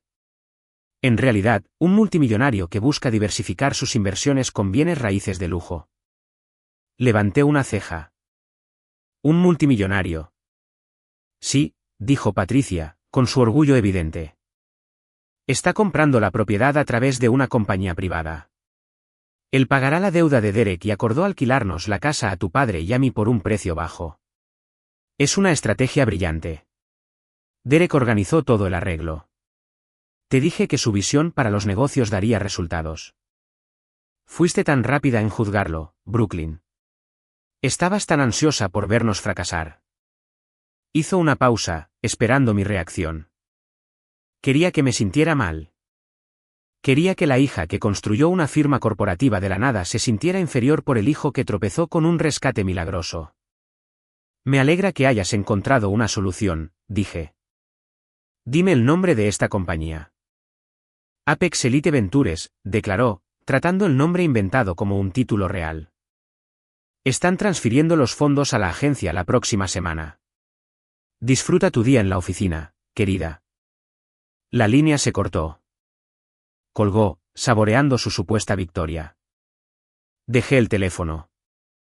Un pensamiento temporal y fugaz cruzó mi mente. ¿Había Derek encontrado realmente una salida? ¿Había tropezado con una persona ingenua o una firma dispuesta a pasar por alto una cuenta con deudas?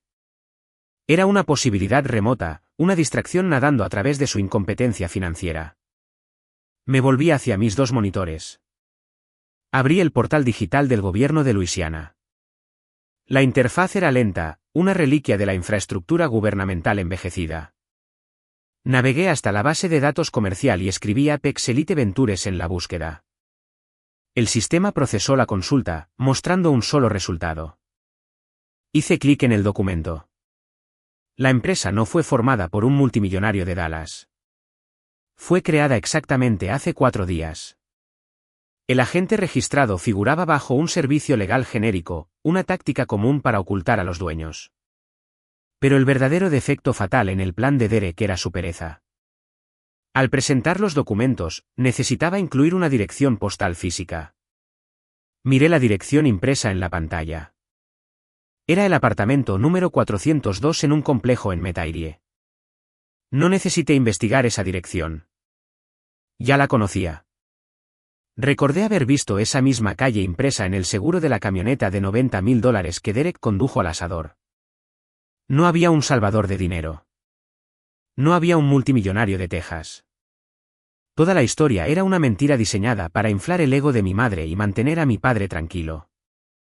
La verdadera estructura del plan de Derek se aclaró en mi mente. Estaba configurando una compra falsa usándose a sí mismo como el comprador. Tenía la intención de usar los $250.000 del préstamo de Meridian para financiar a Apex Elite Ventures. Luego, su empresa recién creada le compraría la casa familiar a Patricia y Richard. El dinero robado pagaría la deuda comercial que mi firma tenía, deteniendo la pérdida de la casa. Mis padres permanecerían en la casa felizmente ignorantes de la situación, creyendo que su hijo perfecto los había rescatado. Derek aseguraría la escritura de la propiedad, otorgándole el poder de robar cualquier dinero restante, y yo me quedaría con una deuda de $250.000 legalmente vinculada a un prestamista de alto interés, siendo la única responsable del cráter financiero que cavó mi hermano. Me reí. Fue un sonido seco y hueco que resonó en las paredes de vidrio de mi oficina. La estupidez de su plan era casi difícil de comprender. Derek creía que podía organizar una compleja transacción inmobiliaria utilizando fondos robados y documentos falsificados sin levantar sospechas en la agencia. Olvidó un detalle crucial. Se olvidó de la tía Vivien. Para ejecutar una transferencia de propiedad en el estado de Luisiana, el título debe estar libre de deudas o problemas. Un oficial revisaría el historial de la propiedad e inmediatamente descubriría Cypress Subterranean Holdings, la participación que heredé. Detendrían la venta hasta que yo firmara un documento liberando el reclamo. El plan de Derek era un auto deportivo acelerando hacia una pared de ladrillos. Quería saber qué tan cerca estaba de chocar contra esa pared. Cerré el registro corporativo y abrí el índice de escrituras digitales. Necesitaba ver si la agencia ya había notado la restricción de los derechos minerales. Ingresé el número de la propiedad familiar. La lista de los documentos registrados se cargó en mi pantalla mostrando el historial de hipotecas y transferencias. Fui hasta la parte superior de la lista, mirando las presentaciones más recientes. Mi dedo se congeló. La diversión desapareció, reemplazada por un frío que irradiaba a través de mi pecho. Había un nuevo documento registrado públicamente. Fue archivado hace 3 semanas, mucho antes de la cena en el asador, mucho antes de la solicitud de préstamo de Meridian. Me reí de la estupidez del plan de mi hermano. Pero cuando revisé el historial para ver la escritura, el verdadero impacto detuvo mi respiración. El registro digital me devolvía la mirada como un registro público y contundente. Mis ojos permanecieron clavados en la primera entrada en la lista. Era un documento de renuncia. La fecha se registró como hace 21 días. El tipo de documento indicaba una liberación de intereses. Hice doble clic para abrir el archivo. El documento se cargó, el fondo blanco brillando contra mi monitor. El lenguaje legal era estándar. Pero fue la descripción específica de la propiedad lo que hizo que el frío en mi pecho se extendiera. Este documento pretendía transferir todos los derechos de Cypress Subterranean Holdings. Afirmaba anular la reserva del 5%, fusionándola de nuevo en la propiedad que pertenecía a Richard y Patricia Jackson. Era una maniobra legal diseñada para limpiar los papeles por completo, eliminando el obstáculo final que impedía la venta de la casa familiar. Fui hasta el final de la página. Allí, descansando sobre un sello notarial de un lugar vecino, había una firma. No era mi firma. El nombre firmado en la línea era Vivien Jackson. La fecha escrita al lado de la firma era el 12 de junio de 2008. Un documento con fecha falsa. La tía Vivien murió en octubre de 2009. Me acerqué a la pantalla, analizando los trazos del bolígrafo. La escritura intentaba imitar la letra cursiva afilada de Vivien, pero carecía de la forma distintiva y de la fuerte presión que ella siempre aplicaba. En cambio, las letras eran redondas, con bucles excesivos, algo que Vivien habría despreciado. Era exactamente la misma letra cursiva que había visto unas horas antes en el formulario de identidad de financiación rápida Meridian. Era la misma letra que había firmado la referencia para la transferencia comercial de Derek. Era la letra de Patricia. La realidad me golpeó con fuerza. Este no fue un acto repentino de desesperación nacido de los fracasos de Derek. La falsificación en la solicitud del préstamo fue simplemente la continuación de una maldad profunda. Mis padres habían falsificado la firma de Vivian hacía años. Se dieron cuenta de que existía la cláusula, comprendiendo que eventualmente me daría control sobre su casa. Reconocieron que la mujer que les compró su refugio también había construido un mecanismo para protegerme. En lugar de respetar sus últimos deseos, conspiraron para borrar su protección por completo. Redactaron una liberación falsa, falsificaron la firma de una mujer muerta, le pusieron una fecha en la que ella todavía estaba viva, y la mantuvieron en secreto. Cuando la deuda comercial de Derek comenzó a ser un problema hace 3 semanas, finalmente condujeron hasta un notario corrupto, sellaron la escritura fraudulenta y la archivaron en el condado para poder vender la casa al supuesto inversor de Derek. La magnitud de su traición era más grande de lo que pensaba. No solo habían vaciado mi fondo universitario de $85,000. No solo habían intentado robar mi crédito perfecto para rescatar a mi hermano. Habían insultado legalmente la memoria de la única mujer en mi familia que genuinamente me amaba. Veían la generosidad de Vivian no como un regalo, sino como un obstáculo a destruir.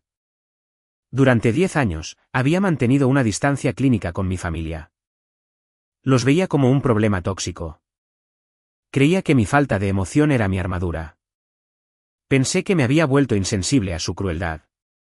Pero sentada en mi oficina, mirando la firma falsificada de una mujer que me trataba con respeto, esa tranquilidad se hizo añicos. La armadura se rompió, revelando una ira profunda. No busqué mi teléfono para enviar un mensaje furioso. No escribí un correo exigiendo una explicación. No grité en mi oficina.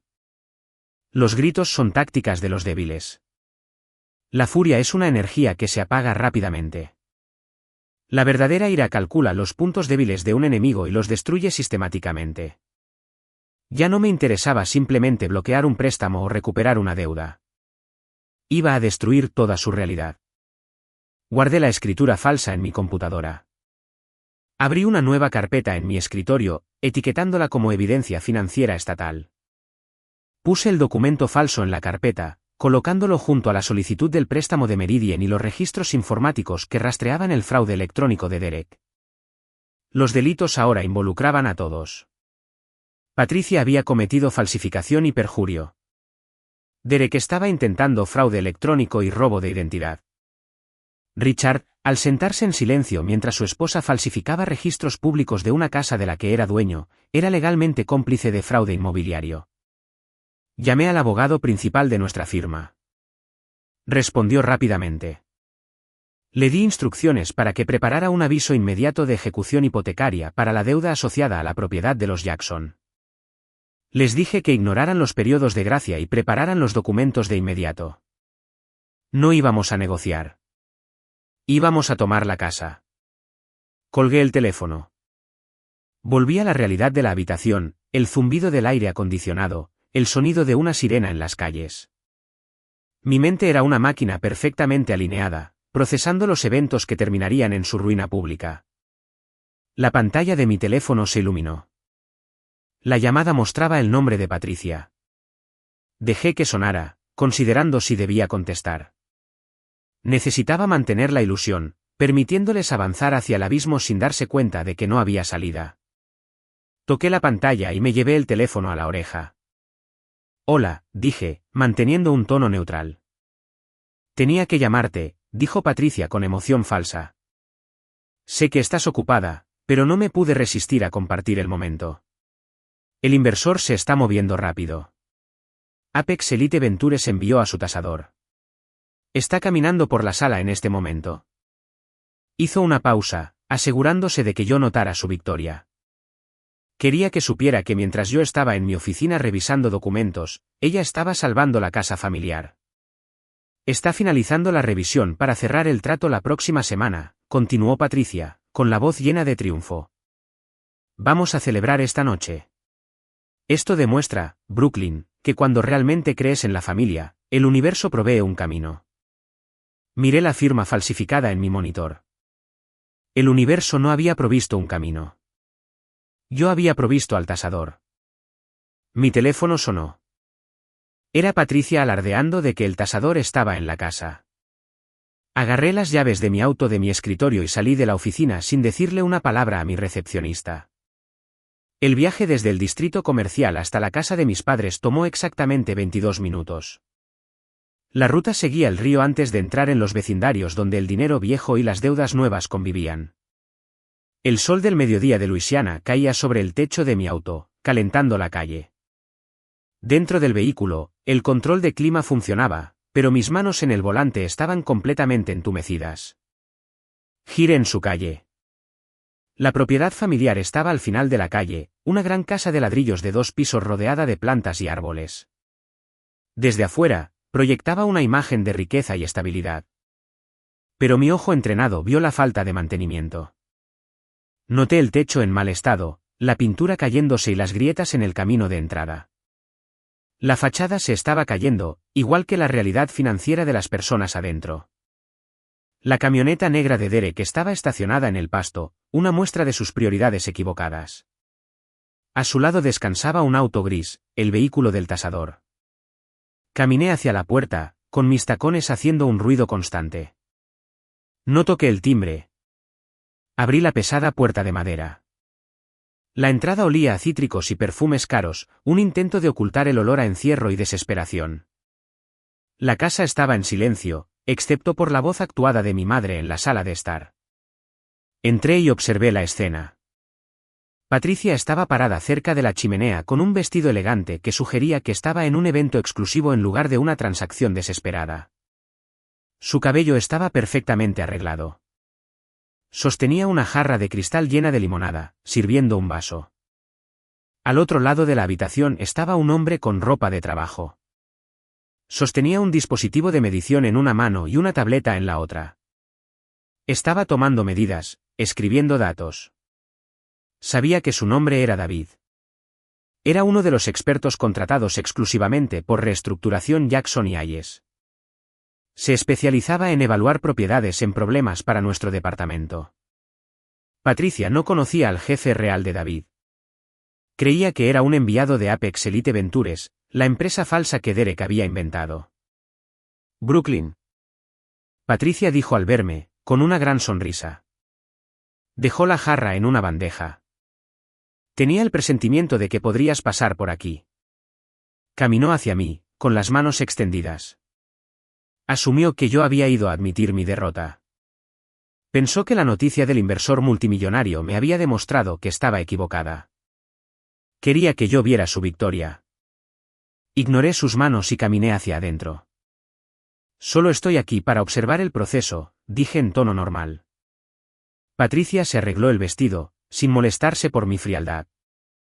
Volvió su atención a David, quien estaba midiendo las ventanas.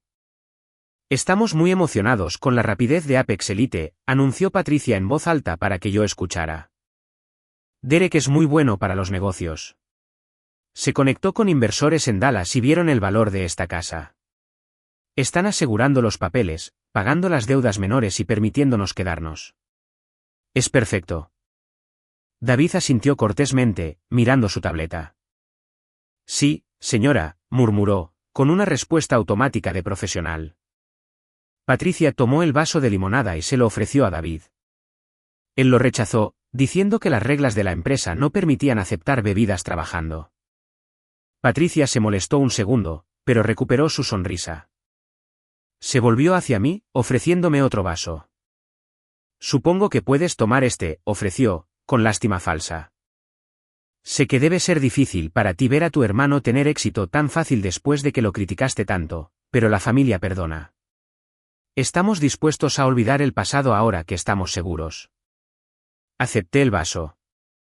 Miré el líquido, escuchando el hielo. La ironía en la habitación era inmensa. Patricia le daba limonada al hombre que preparaba su desalojo. Hablaba de un multimillonario falso a la mujer que realmente iba a quitarle su dinero. Celebraba que se pagarían las deudas pequeñas, sin saber que yo ya tenía el documento falso que ella usó para borrar ilegalmente el nombre de mi tía Vivien. Cada palabra que decía era un error más grave. Derek necesita un buen lugar para sus negocios, continuó Patricia mostrando la casa. La firma de Dallas lo entiende. David terminó sus medidas. Guardó la información en su tableta y se dio la vuelta. Se secó el sudor, miró la habitación y luego me vio. Su expresión cambió por completo. La amabilidad profesional desapareció, reemplazada por respeto formal. Bajó su tableta. Buenas tardes, jefa, dijo David, con la voz que usaba para la persona a cargo de la empresa.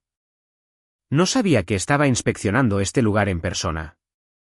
La sala se quedó en silencio absoluto. Patricia se congeló. La bandeja que tocaba sonó contra la mesa.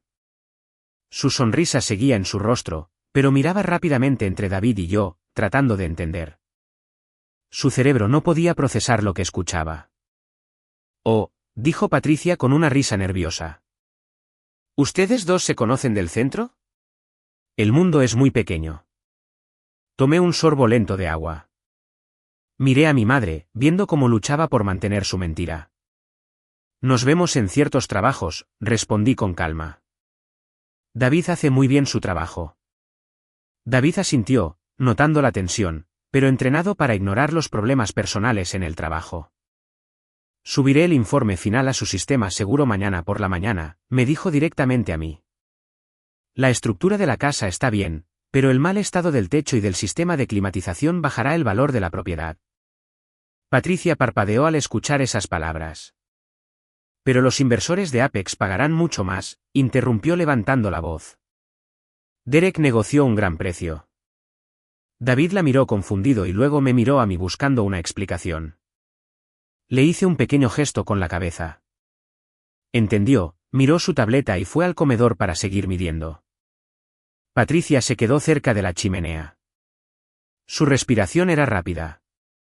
Me miró, buscando en mi rostro alguna señal de que todo era un error.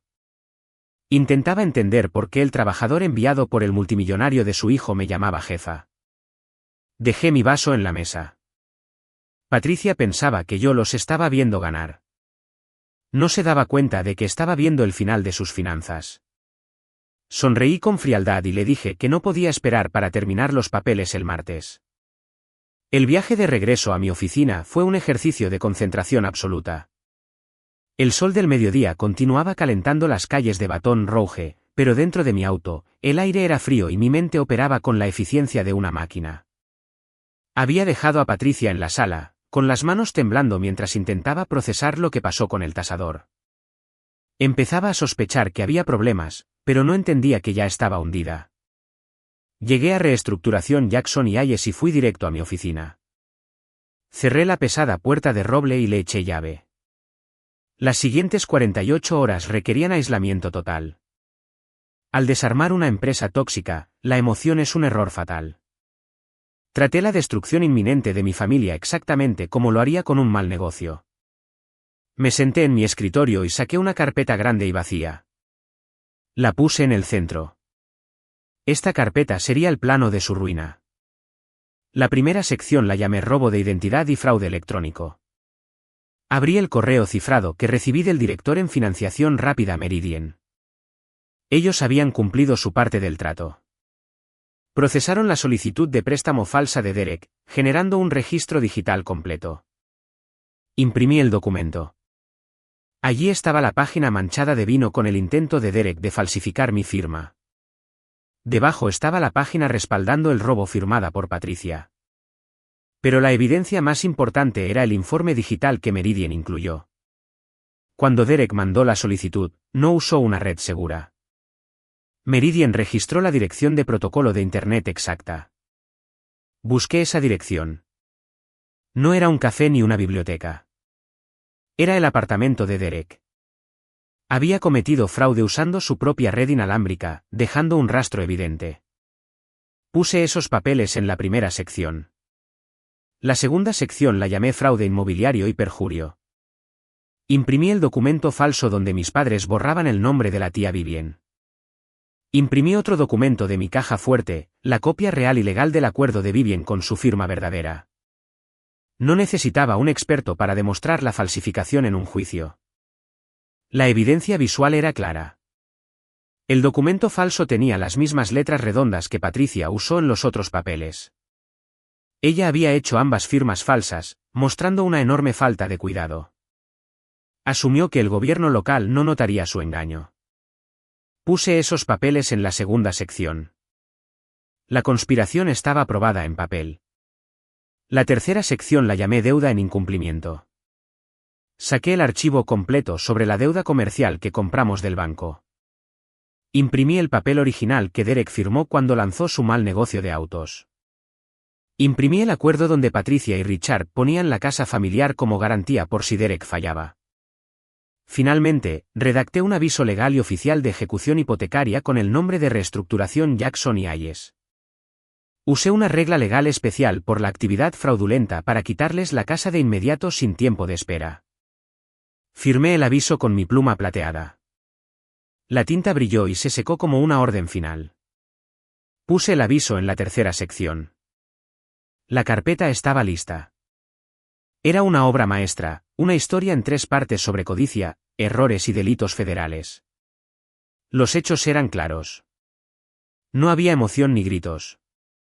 Los documentos hablaban con una autoridad fría que ninguna lágrima podría cambiar. Cerré la carpeta y miré el antiguo reloj de mi estantería. Eran las 3 de la tarde de un lunes. Levanté el teléfono de mi escritorio y llamé al número directo del detective con el que había hablado antes.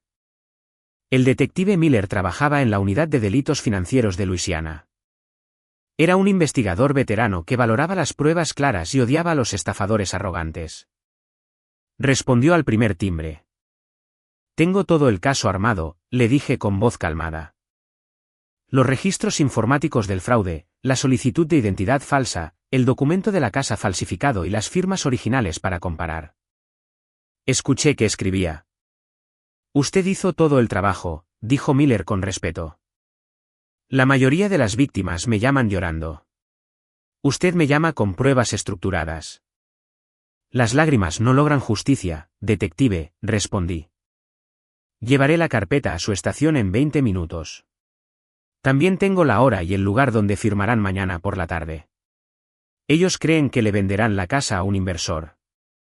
En realidad, van a cometer el último paso de su fraude. Excelente, dijo Miller. Tendré un equipo listo para revisar sus pruebas esta noche. Si los registros coinciden con las firmas falsas como usted dice, tendremos las órdenes de arresto mañana. Nos veremos en la agencia de firmas mañana. Colgué el teléfono, agarré la pesada carpeta y salí de mi oficina. Las siguientes 24 horas pasaron lentamente pero sin detenerse. No recibí más llamadas de Patricia. Su confusión con el tasador probablemente se volvió una negación desesperada. Pensaría que mi presencia fue una coincidencia, un error menor. Necesitaba creer en su mentira porque la verdad era imposible de aceptar para ella. Derek se mantuvo en silencio, concentrado en su plan falso, preparándose para recibir los fondos robados de Meridian usando su empresa falsa. Richard, como siempre, mantenía la cabeza agachada, esperando que su esposa e hijo lo salvaran. Pasé la mañana del martes trabajando normalmente. Bebí mi café. Tuve reuniones. Me moví con la calma de alguien que ya sabe el final de la historia. A la 1 de la tarde, apagué mi computadora y arreglé mi traje color carbón. Agarré una copia extra de las pruebas y mi pluma plateada. Todo estaba perfecto. Lo malo estaba a punto de ser eliminado. Solo faltaba dejar que entraran en esa habitación y firmaran sus propias confesiones. Una fuerte tormenta golpeaba las ventanas del centro de la ciudad. El cielo estaba gris oscuro, oscureciendo la tarde. Sin embargo, dentro de la agencia de firmas, el clima seguía frío y profesional. El aire acondicionado enfriaba los pisos pulidos. Estaba parada en el pasillo, mirando a mis familiares a través del vidrio de la sala de conferencias B. Aún no me veían. Los miré como un científico mira a un insecto. Derek se apoyaba en la gran mesa de madera, golpeando su reloj caro. Le estaba dando órdenes a la empleada encargada de los papeles, una mujer cansada que usaba su computadora. Incluso a través del vidrio, veía la desesperación de mi hermano. Estaba impaciente, nervioso como alguien que espera ganar una apuesta. Creía que el $250,000 robado ya estaba en la cuenta de la agencia. Quería firmar de inmediato para pasar la casa a su empresa falsa y ganar. Patricia estaba a su lado, cruzada de piernas, bebiendo agua de un vaso elegante. Tenía su actitud de persona rica y superior, tratando a la empleada como si fuera inferior. Estaba muy confiada. Creía que su hijo había hecho un plan brillante. Richard estaba sentado lejos, mordiéndose las uñas. Tenía una leve sonrisa de alivio. Pensaba que le habían ganado al banco. Pensaba que me habían ganado a mí. Vi a la empleada negar con la cabeza, señalando su pantalla. Probablemente intentaba explicar que el dinero tenía un problema de seguridad o que había una deuda pendiente. Derek hablaba más fuerte, usando palabras de negocios sin sentido, agitando las manos. Exigió que revisara de nuevo, seguro de que el dinero robado solo estaba demorado. Miré a mi derecha. El detective Miller estaba de pie a mi lado. Llevaba una chaqueta sencilla que ocultaba su arma y su placa. Observaba la escena con los ojos cansados de un hombre que había arrestado a cientos de criminales arrogantes. Me miró y asintió lentamente, confirmando que estábamos listos. Agarré la manija de la puerta. La gruesa puerta se abrió. El ruido del pasillo entró a la sala silenciosa, junto con mis pasos. La conversación adentro se detuvo de inmediato. La empleada miró hacia arriba con alivio por la interrupción. Derek se congeló a mitad de lo que decía, con la boca abierta. Richard se asustó y se hundió en su silla. Patricia fue la primera en reaccionar. Tenía una habilidad increíble para adaptar sus mentiras. Su sorpresa se convirtió en una mirada de superioridad. Arregló su falda y dejó su vaso suavemente. Brooklyn, dijo con voz dulce pero falsa. Supongo que viniste a disculparte, o solo manejaste bajo la lluvia para ver cómo se ve el verdadero éxito. No respondí. Di otro paso, mis tacones haciendo ruido contra el piso de madera. El detective Miller me siguió y cerró la puerta. Se quedó en silencio contra la pared del fondo, con las manos juntas. Parecía seguridad privada, un guardaespaldas anónimo. Mi familia lo ignoró. Estaban demasiado concentrados en su victoria. Estamos terminando de pasar la casa al grupo de inversión de Dallas, dijo Patricia, señalando los papeles en blanco. Derek consiguió el dinero esta mañana. La casa está a salvo. Tus advertencias fueron puros celos. Es muy triste que no confiaras en tu propia familia cuando te necesitábamos. Sonrió con lástima. Pero si quieres sentarte en silencio en la esquina y ver cómo una verdadera familia resuelve sus problemas, no te lo impediremos. Derek se recostó, relajado, recuperando su confianza. Sí, hermanita, se rió con arrogancia. Toma notas. Podrías aprender algo sobre grandes negocios hoy. No me senté en la esquina. No tomé ninguna silla. Caminé directamente a la cabecera de la mesa, tomando el control de la habitación. Me paré firme, como la dueña del lugar, sosteniendo mi pesada carpeta. La empleada miraba a mi hermano y a mí, muy confundida por la tensión. Se aclaró la garganta y se ajustó las gafas. Disculpen, dijo con voz nerviosa pero intentando sonar firme. Esta es una firma privada para Apex Elite Ventures. Solo las personas autorizadas y el representante principal de la deuda pueden estar aquí durante la transferencia. Patricia la miró con furia. Ella es solo la hija con la que ya no hablo, respondió Patricia enojada, perdiendo su tono dulce. No tiene nada que hacer aquí y no tiene parte en esto. Por favor, pídale que se vaya de inmediato para que podamos usar nuestro dinero y volver a casa. Puse la pesada carpeta sobre la mesa. El ruido hizo que todos miraran el cartón. Patricia rodó los ojos, molesta porque no le obedecí. Ignórela, le dijo mi madre a la empleada, señalando la puerta. Llame a seguridad si es necesario. Solo imprima los papeles para que mi hijo pueda firmar. En ese momento, deslicé el primer documento por la mesa y el ambiente se volvió helado. Miré fijamente a la empleada. No miré a mi madre ni a mi hermano. Mirarlos sería darles importancia. Abrí la carpeta. El papel grueso hizo un ruido seco. Saqué una hoja y la puse en el centro de la mesa. La empleada se acercó a leer. Frunció el ceño al leer las letras negras. Soy la socia gerente de reestructuración Jackson y Hayes, dije con una voz firme y autoritaria, como un juez. Somos la empresa que tiene la deuda comercial de $400.000 conectada a esta propiedad. El silencio que siguió fue asfixiante y pesado. Destruyó por completo la arrogancia que mi familia había llevado a la sala. Richard reaccionó primero, su boca se abrió por la sorpresa absoluta. Su rostro perdió todo el color, quedando muy pálido. Su leve sonrisa de alivio desapareció, reemplazada por el horror de darse cuenta de que, sin saberlo, le había dado la ventaja a su verdugo. Apretó la silla con fuerza.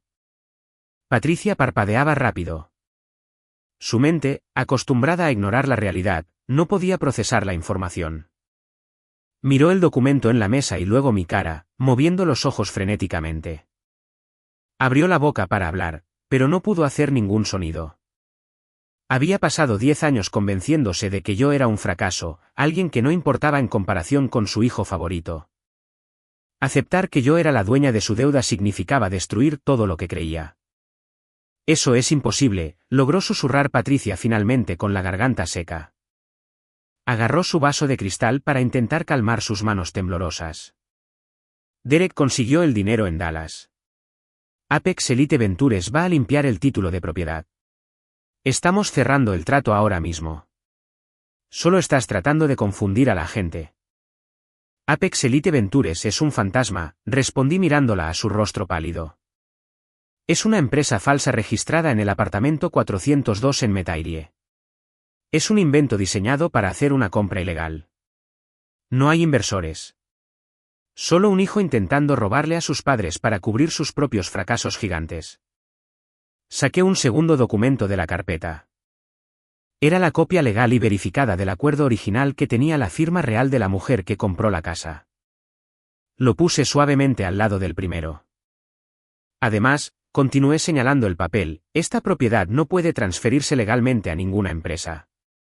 Yo soy dueña del 5% de los derechos bajo tierra llamados Cypress Subterranean Holdings. Esa regla legal significa que la casa no puede venderse sin mi firma notariada. El plan oculto de la tía Vivian estalló en la sala. La empleada de la agencia se asustó y alejó las manos de su computadora como si quemara. Como profesional, entendió las consecuencias legales al instante. Un problema legal así significaba que la venta estaba muerta. No se podía hacer nada. Derek comenzó a desesperarse frente a nosotros. Su imagen de empresario seguro se convirtió en el miedo de un animal acorralado. Respiraba rápido y fuerte. Empezó a sudar mucho, arruinando su peinado. Su perfume caro ya no podía ocultar el olor a puro pánico que salía de su piel.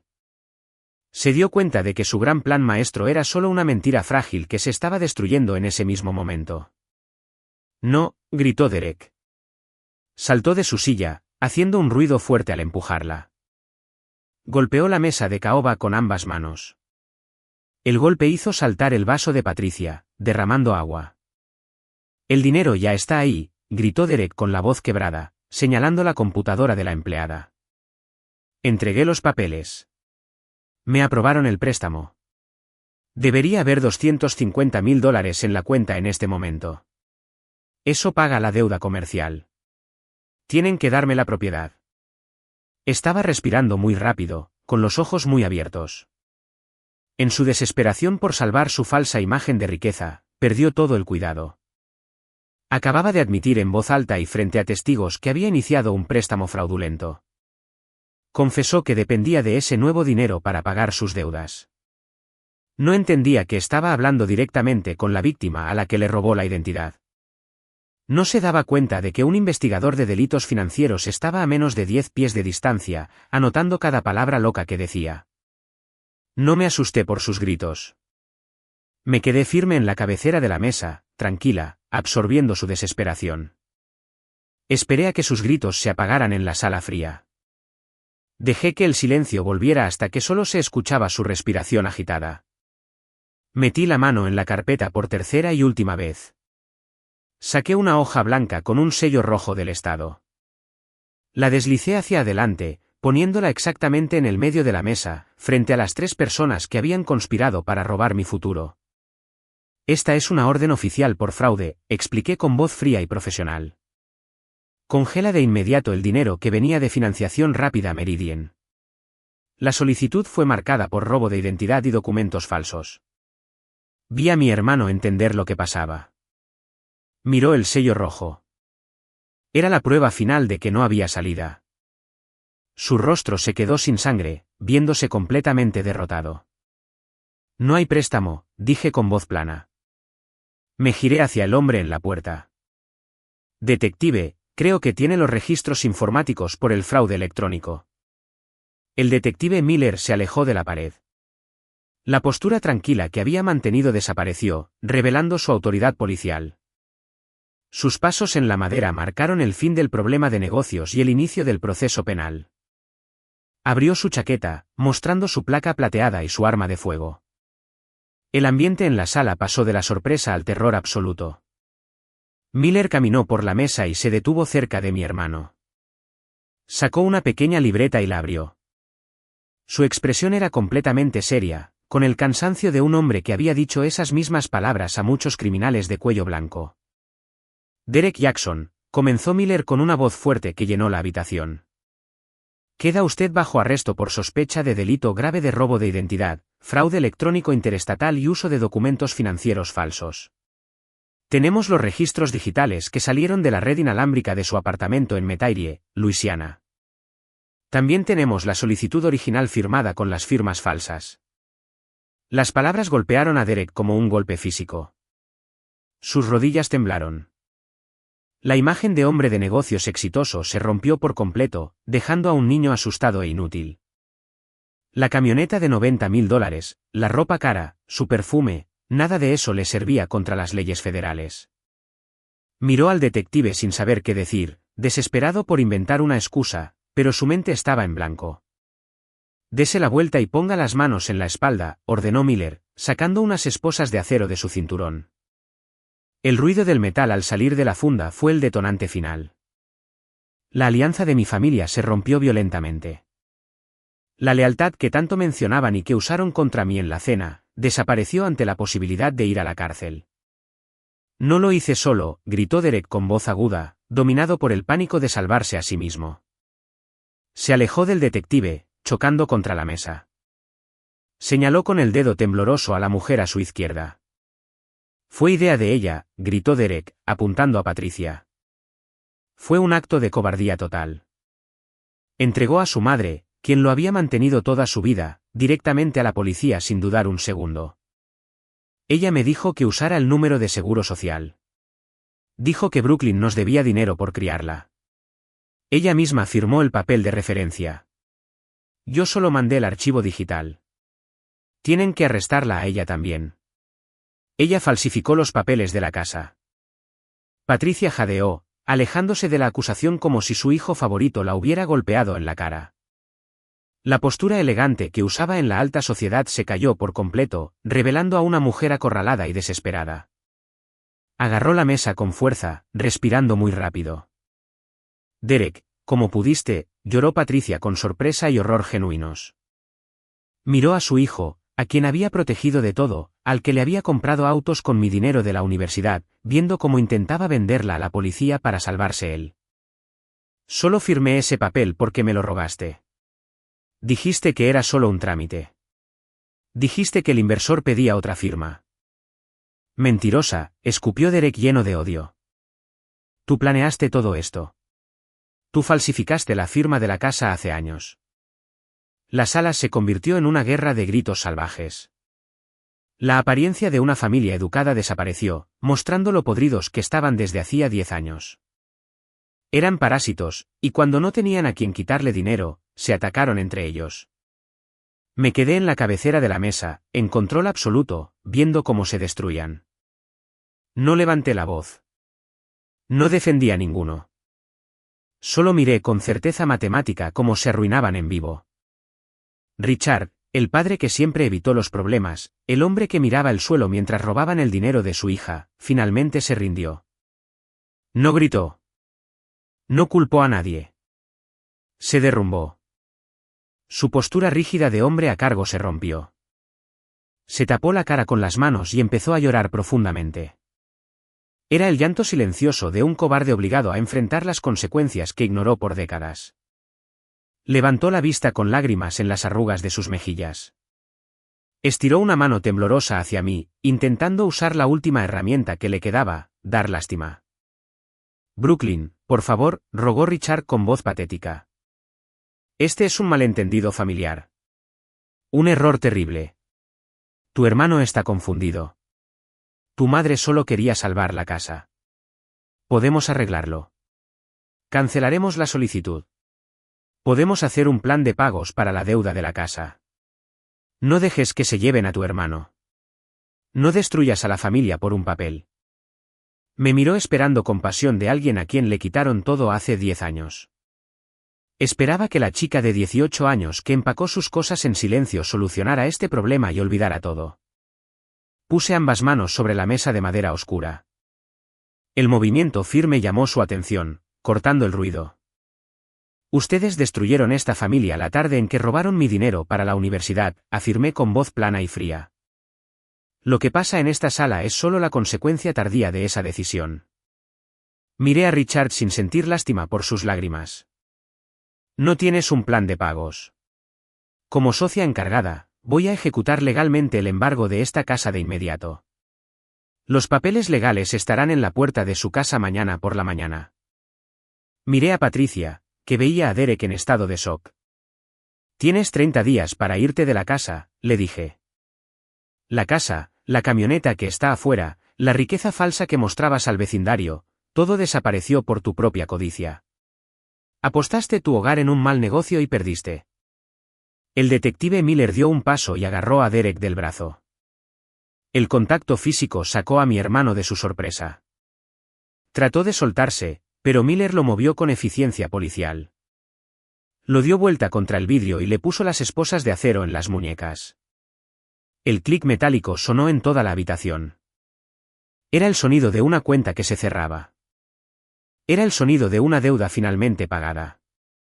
Ese sonido destruyó lo que le quedaba de fuerza a Patricia.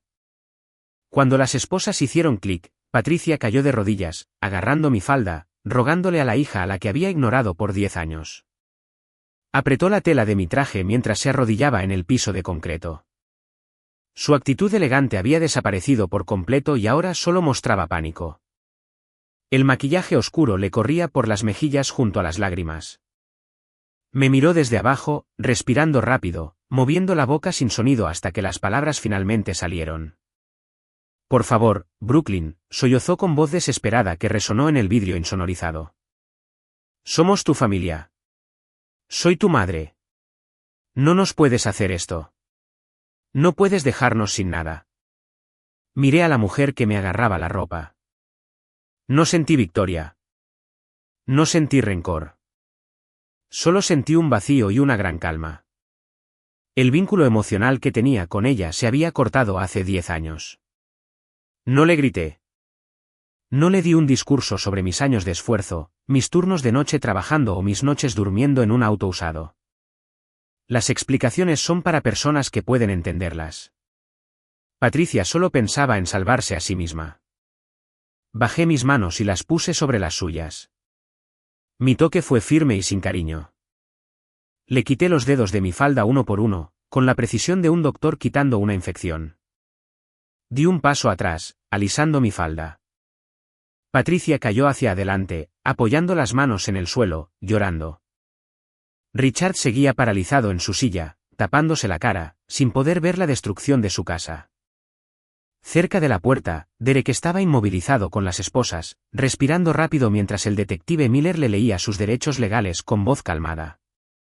Vendiste mi futuro por un auto, dije. Mi voz era plana y fría, como un veredicto final. Hoy, yo compré el pasado de ustedes. Continué, mirándola a los ojos por última vez. Ustedes son los inteligentes. Resuélvanlo. Les di la espalda. Tomé mi carpeta de la mesa, saludé cortésmente a la empleada de la agencia y caminé hacia la puerta. Abrí la puerta de vidrio y salí al pasillo. El ruido de teléfonos y conversaciones normales de oficina me rodeó, apagando los sollozos que venían de la sala. Salí del edificio y caminé por la calle mojada de Baton Rouge. La tormenta había pasado, dejando una tarde limpia. Respiré profundamente el aire húmedo, abrí mi auto y regresé a mi oficina. El asunto estaba cerrado. La verdadera justicia rara vez es tan rápida como en la televisión. Funciona lento en los tribunales y juzgados. Durante los siguientes 14 meses, las consecuencias de su codicia llegaron de forma matemática. Derek nunca llegó a juicio. Con toda la evidencia digital y los documentos falsificados, su abogado le aconsejó rendirse. Aceptó un acuerdo federal por delito de fraude electrónico y robo de identidad. El juez le dio 36 meses en una prisión de mínima seguridad, seguidos de libertad condicional de por vida y antecedentes penales permanentes. El empresario arrogante que hablaba de multimillonarios se convirtió en un número de recluso. Las consecuencias para mis padres fueron iguales. Mi empresa ejecutó la pérdida de la gran casa familiar sin dudarlo. La policía pegó el aviso de desalojo en la puerta principal. Tuvieron 30 días para empacar lo que pudieran cargar. El banco se llevó la camioneta de $90.000 que Derek dejó abandonada. Con sus historiales de crédito destruidos, Patricia y Richard quedaron fuera del mercado de viviendas de lujo. Perdieron su club de campo. Las invitaciones sociales desaparecieron. Tuvieron que firmar un contrato para alquilar un pequeño apartamento de 2 habitaciones en un complejo feo cerca de la autopista, rodeados del ruido del tráfico. Pasaron sus últimos años viviendo en la pobreza de la que antes se burlaban. Aislada y vacía, la enorme casa de ladrillos estuvo sin nadie por 6 meses mientras el banco la procesaba. Cuando la propiedad finalmente salió a subasta pública en el Palacio de Justicia, yo fui la única que hizo una oferta con el cheque necesario. Compré la casa por una fracción de su valor original, usando las ganancias de mis empresas. No compré la casa para vivir en ella. La compré para limpiarla. Contraté trabajadores para desarmar todo el interior. Quitamos las alfombras caras de Patricia, destruimos los adornos superficiales y eliminamos todo rastro de la vanidad inmerecida que envenenaba esas paredes. Reconstruimos la estructura, enfocándonos en la utilidad y seguridad. El gran comedor, donde alguna vez cenamos en silencio, se transformó en un aula para enseñar educación financiera. Las 5 habitaciones se convirtieron en espacios privados y seguros. 9 meses después de la subasta, se puso una gran placa de metal junto a la puerta principal. Decía, Hogar de Transición Vivian Jackson. Hoy funciona como un santuario privado para mujeres que escapan del abuso financiero. Damos refugio, ayuda legal y cursos de reparación de crédito para personas cuyos familiares o parejas usan las deudas para controlarlas. La tía Vivian quería que su dinero fuera una forma de escape para una joven atrapada en un entorno tóxico. Al usar los ladrillos que ella compró, su regalo ahora ayuda a muchas mujeres a escapar cada año. Los derechos minerales siguen a mi nombre, asegurando que la casa nunca pueda ser vendida por malas personas. La justicia poética no se trata de causar dolor. Se trata de restaurar el equilibrio. Se trata de tomar lo que te destruyó y convertirlo en algo que no se pueda romper. Ahora estoy sentada en mi oficina. El sol de la tarde brilla sobre el río Mississippi. El agua se mueve lentamente, limpiando lo viejo y creando un camino nuevo hacia el golfo. Mi escritorio está limpio. Mis cuentas están perfectas. La estructura de mi vida es firme. Si ahora mismo estás sentado en una mesa con personas que exigen lealtad mientras te roban, analiza los números de tu situación. No le debes tu futuro a nadie que se niegue a invertir en tu presente. La sangre solo es una deuda heredada. No tienes que cargar con ella. Deja un comentario si alguna vez tuviste que auditar a tu propia familia. Presiona suscribirse para el próximo caso y te veré en la línea final. Hay un silencio profundo que se queda en las paredes de un hogar roto mucho antes de que el banco ponga un aviso de desalojo en la puerta. Es una destrucción lenta que no ocurre por un colapso financiero rápido, sino por el abandono deliberado de los valores que hacen que una familia sea un lugar seguro. La historia de Brooklyn Jackson y la pérdida de la gran casa familiar no es solo sobre venganza corporativa o papeles falsos. En el fondo, es una tragedia estadounidense sobre los errores de los padres modernos y el costo terrible de criar hijos sin honestidad, justicia o inteligencia emocional. En la cultura estadounidense, la familia tradicional a menudo se ve como la base de la sociedad. Admiramos la imagen de la casa grande de ladrillos, viéndola como el sueño americano. Pero una casa es solo madera y vidrio. La verdadera arquitectura de una familia se basa en el trato social entre padres e hijos. Cuando los padres confunden la riqueza exterior con el buen carácter, ese trato se rompe. Patricia y Richard Jackson le fallaron a sus hijos no solo porque robaron dinero, sino porque trataron la paternidad como un negocio. No tenían la capacidad emocional para ver a sus hijos como personas con su propio valor. En cambio, los veían como extensiones de sí mismos y herramientas para su propia comodidad. Pensemos en la tragedia del hijo favorito. Para aparentar ser exitosos, Patricia y Richard protegieron a Derek de todas las consecuencias de sus actos. Compraron su cariño y apoyaron sus locuras, cambiando la buena enseñanza a largo plazo por cosas materiales. En la sociedad estadounidense donde sobrevivir requiere esfuerzo, adaptarse y saber realmente de qué eres capaz, consentir tanto a un hijo es una forma de sabotearlo. Al no decirle nunca que no, al pagarle autos de lujo y salvar sus malos negocios, no criaron a un empresario exitoso. Criaron a un parásito frágil y arrogante que se rindió cuando el mundo le exigió que trabajara de verdad. La verdadera responsabilidad de la familia requiere tener el valor de dejar que un hijo se equivoque, permitiéndole hacerse fuerte para sobrevivir de adulto. A Derek no le dieron esa oportunidad, y terminar en prisión por fraude fue el resultado de lo que sembraron sus padres. En el otro extremo está el hijo que recibe las culpas. La historia de Brooklyn muestra el lado oscuro de la idea de hacerse a sí mismo. Nos encanta el mito de la persona que se esfuerza sola y lo logra contra todo. Pero cuando un padre obliga a un hijo a sobrevivir solo para poder pagarle lujos al otro, eso no construye el carácter. Es abuso emocional y financiero. Eres la inteligente. Lo resolverás. Esas palabras dichas tranquilamente mientras se toma un vaso de té helado representan lo peor que puede hacer un padre. La justicia en una familia no siempre significa repartir el dinero en partes iguales, pero sí exige repartir por igual la honestidad, la lealtad y el apoyo emocional. Cuando los padres exigen lealtad pero no dan nada a cambio, le enseñan a su hijo que el amor es un problema. Brooklyn sobrevivió, pero tuvo que volver su corazón de acero. Tuvo mucho éxito. Sin embargo, tuvo que ver a las personas como si fueran cuentas de un negocio. El peso psicológico de ser la hija confiable e invisible es muy grande, dejando heridas que ni los mejores trajes ni las oficinas más grandes pueden ocultar. Aquí es donde el legado de la tía Vivian sirve como el mejor ejemplo de buena orientación. Vivian entendió que el amor real protege, piensa en el futuro y se basa en la realidad. Tuvo la capacidad emocional de ver el daño en el matrimonio de Patricia y Richard. En lugar de discutir sin sentido, usó su dinero para construir una red de seguridad legal para su sobrina. La visión de Vivian, el fondo universitario y el control secreto de los derechos minerales, demuestran lo que realmente significa proteger el futuro de un joven. Guiar no es darle a un hijo todo lo que quiere ahora. Es asegurarse de que tenga una base firme cuando lleguen los problemas. Criar hijos con integridad requiere que los padres se miren al espejo y enfrenten sus propios errores antes de pasarlos a sus hijos. La honestidad es fundamental para la confianza y sin ella la familia tradicional se destruye por dentro. Cuando los padres mienten para mantener las apariencias, ya sea mintiendo sobre el dinero, mintiendo sobre de lo que es capaz un hijo o falsificando una firma en un documento legal, les enseñan a sus hijos que la realidad se puede cambiar y la moral no importa.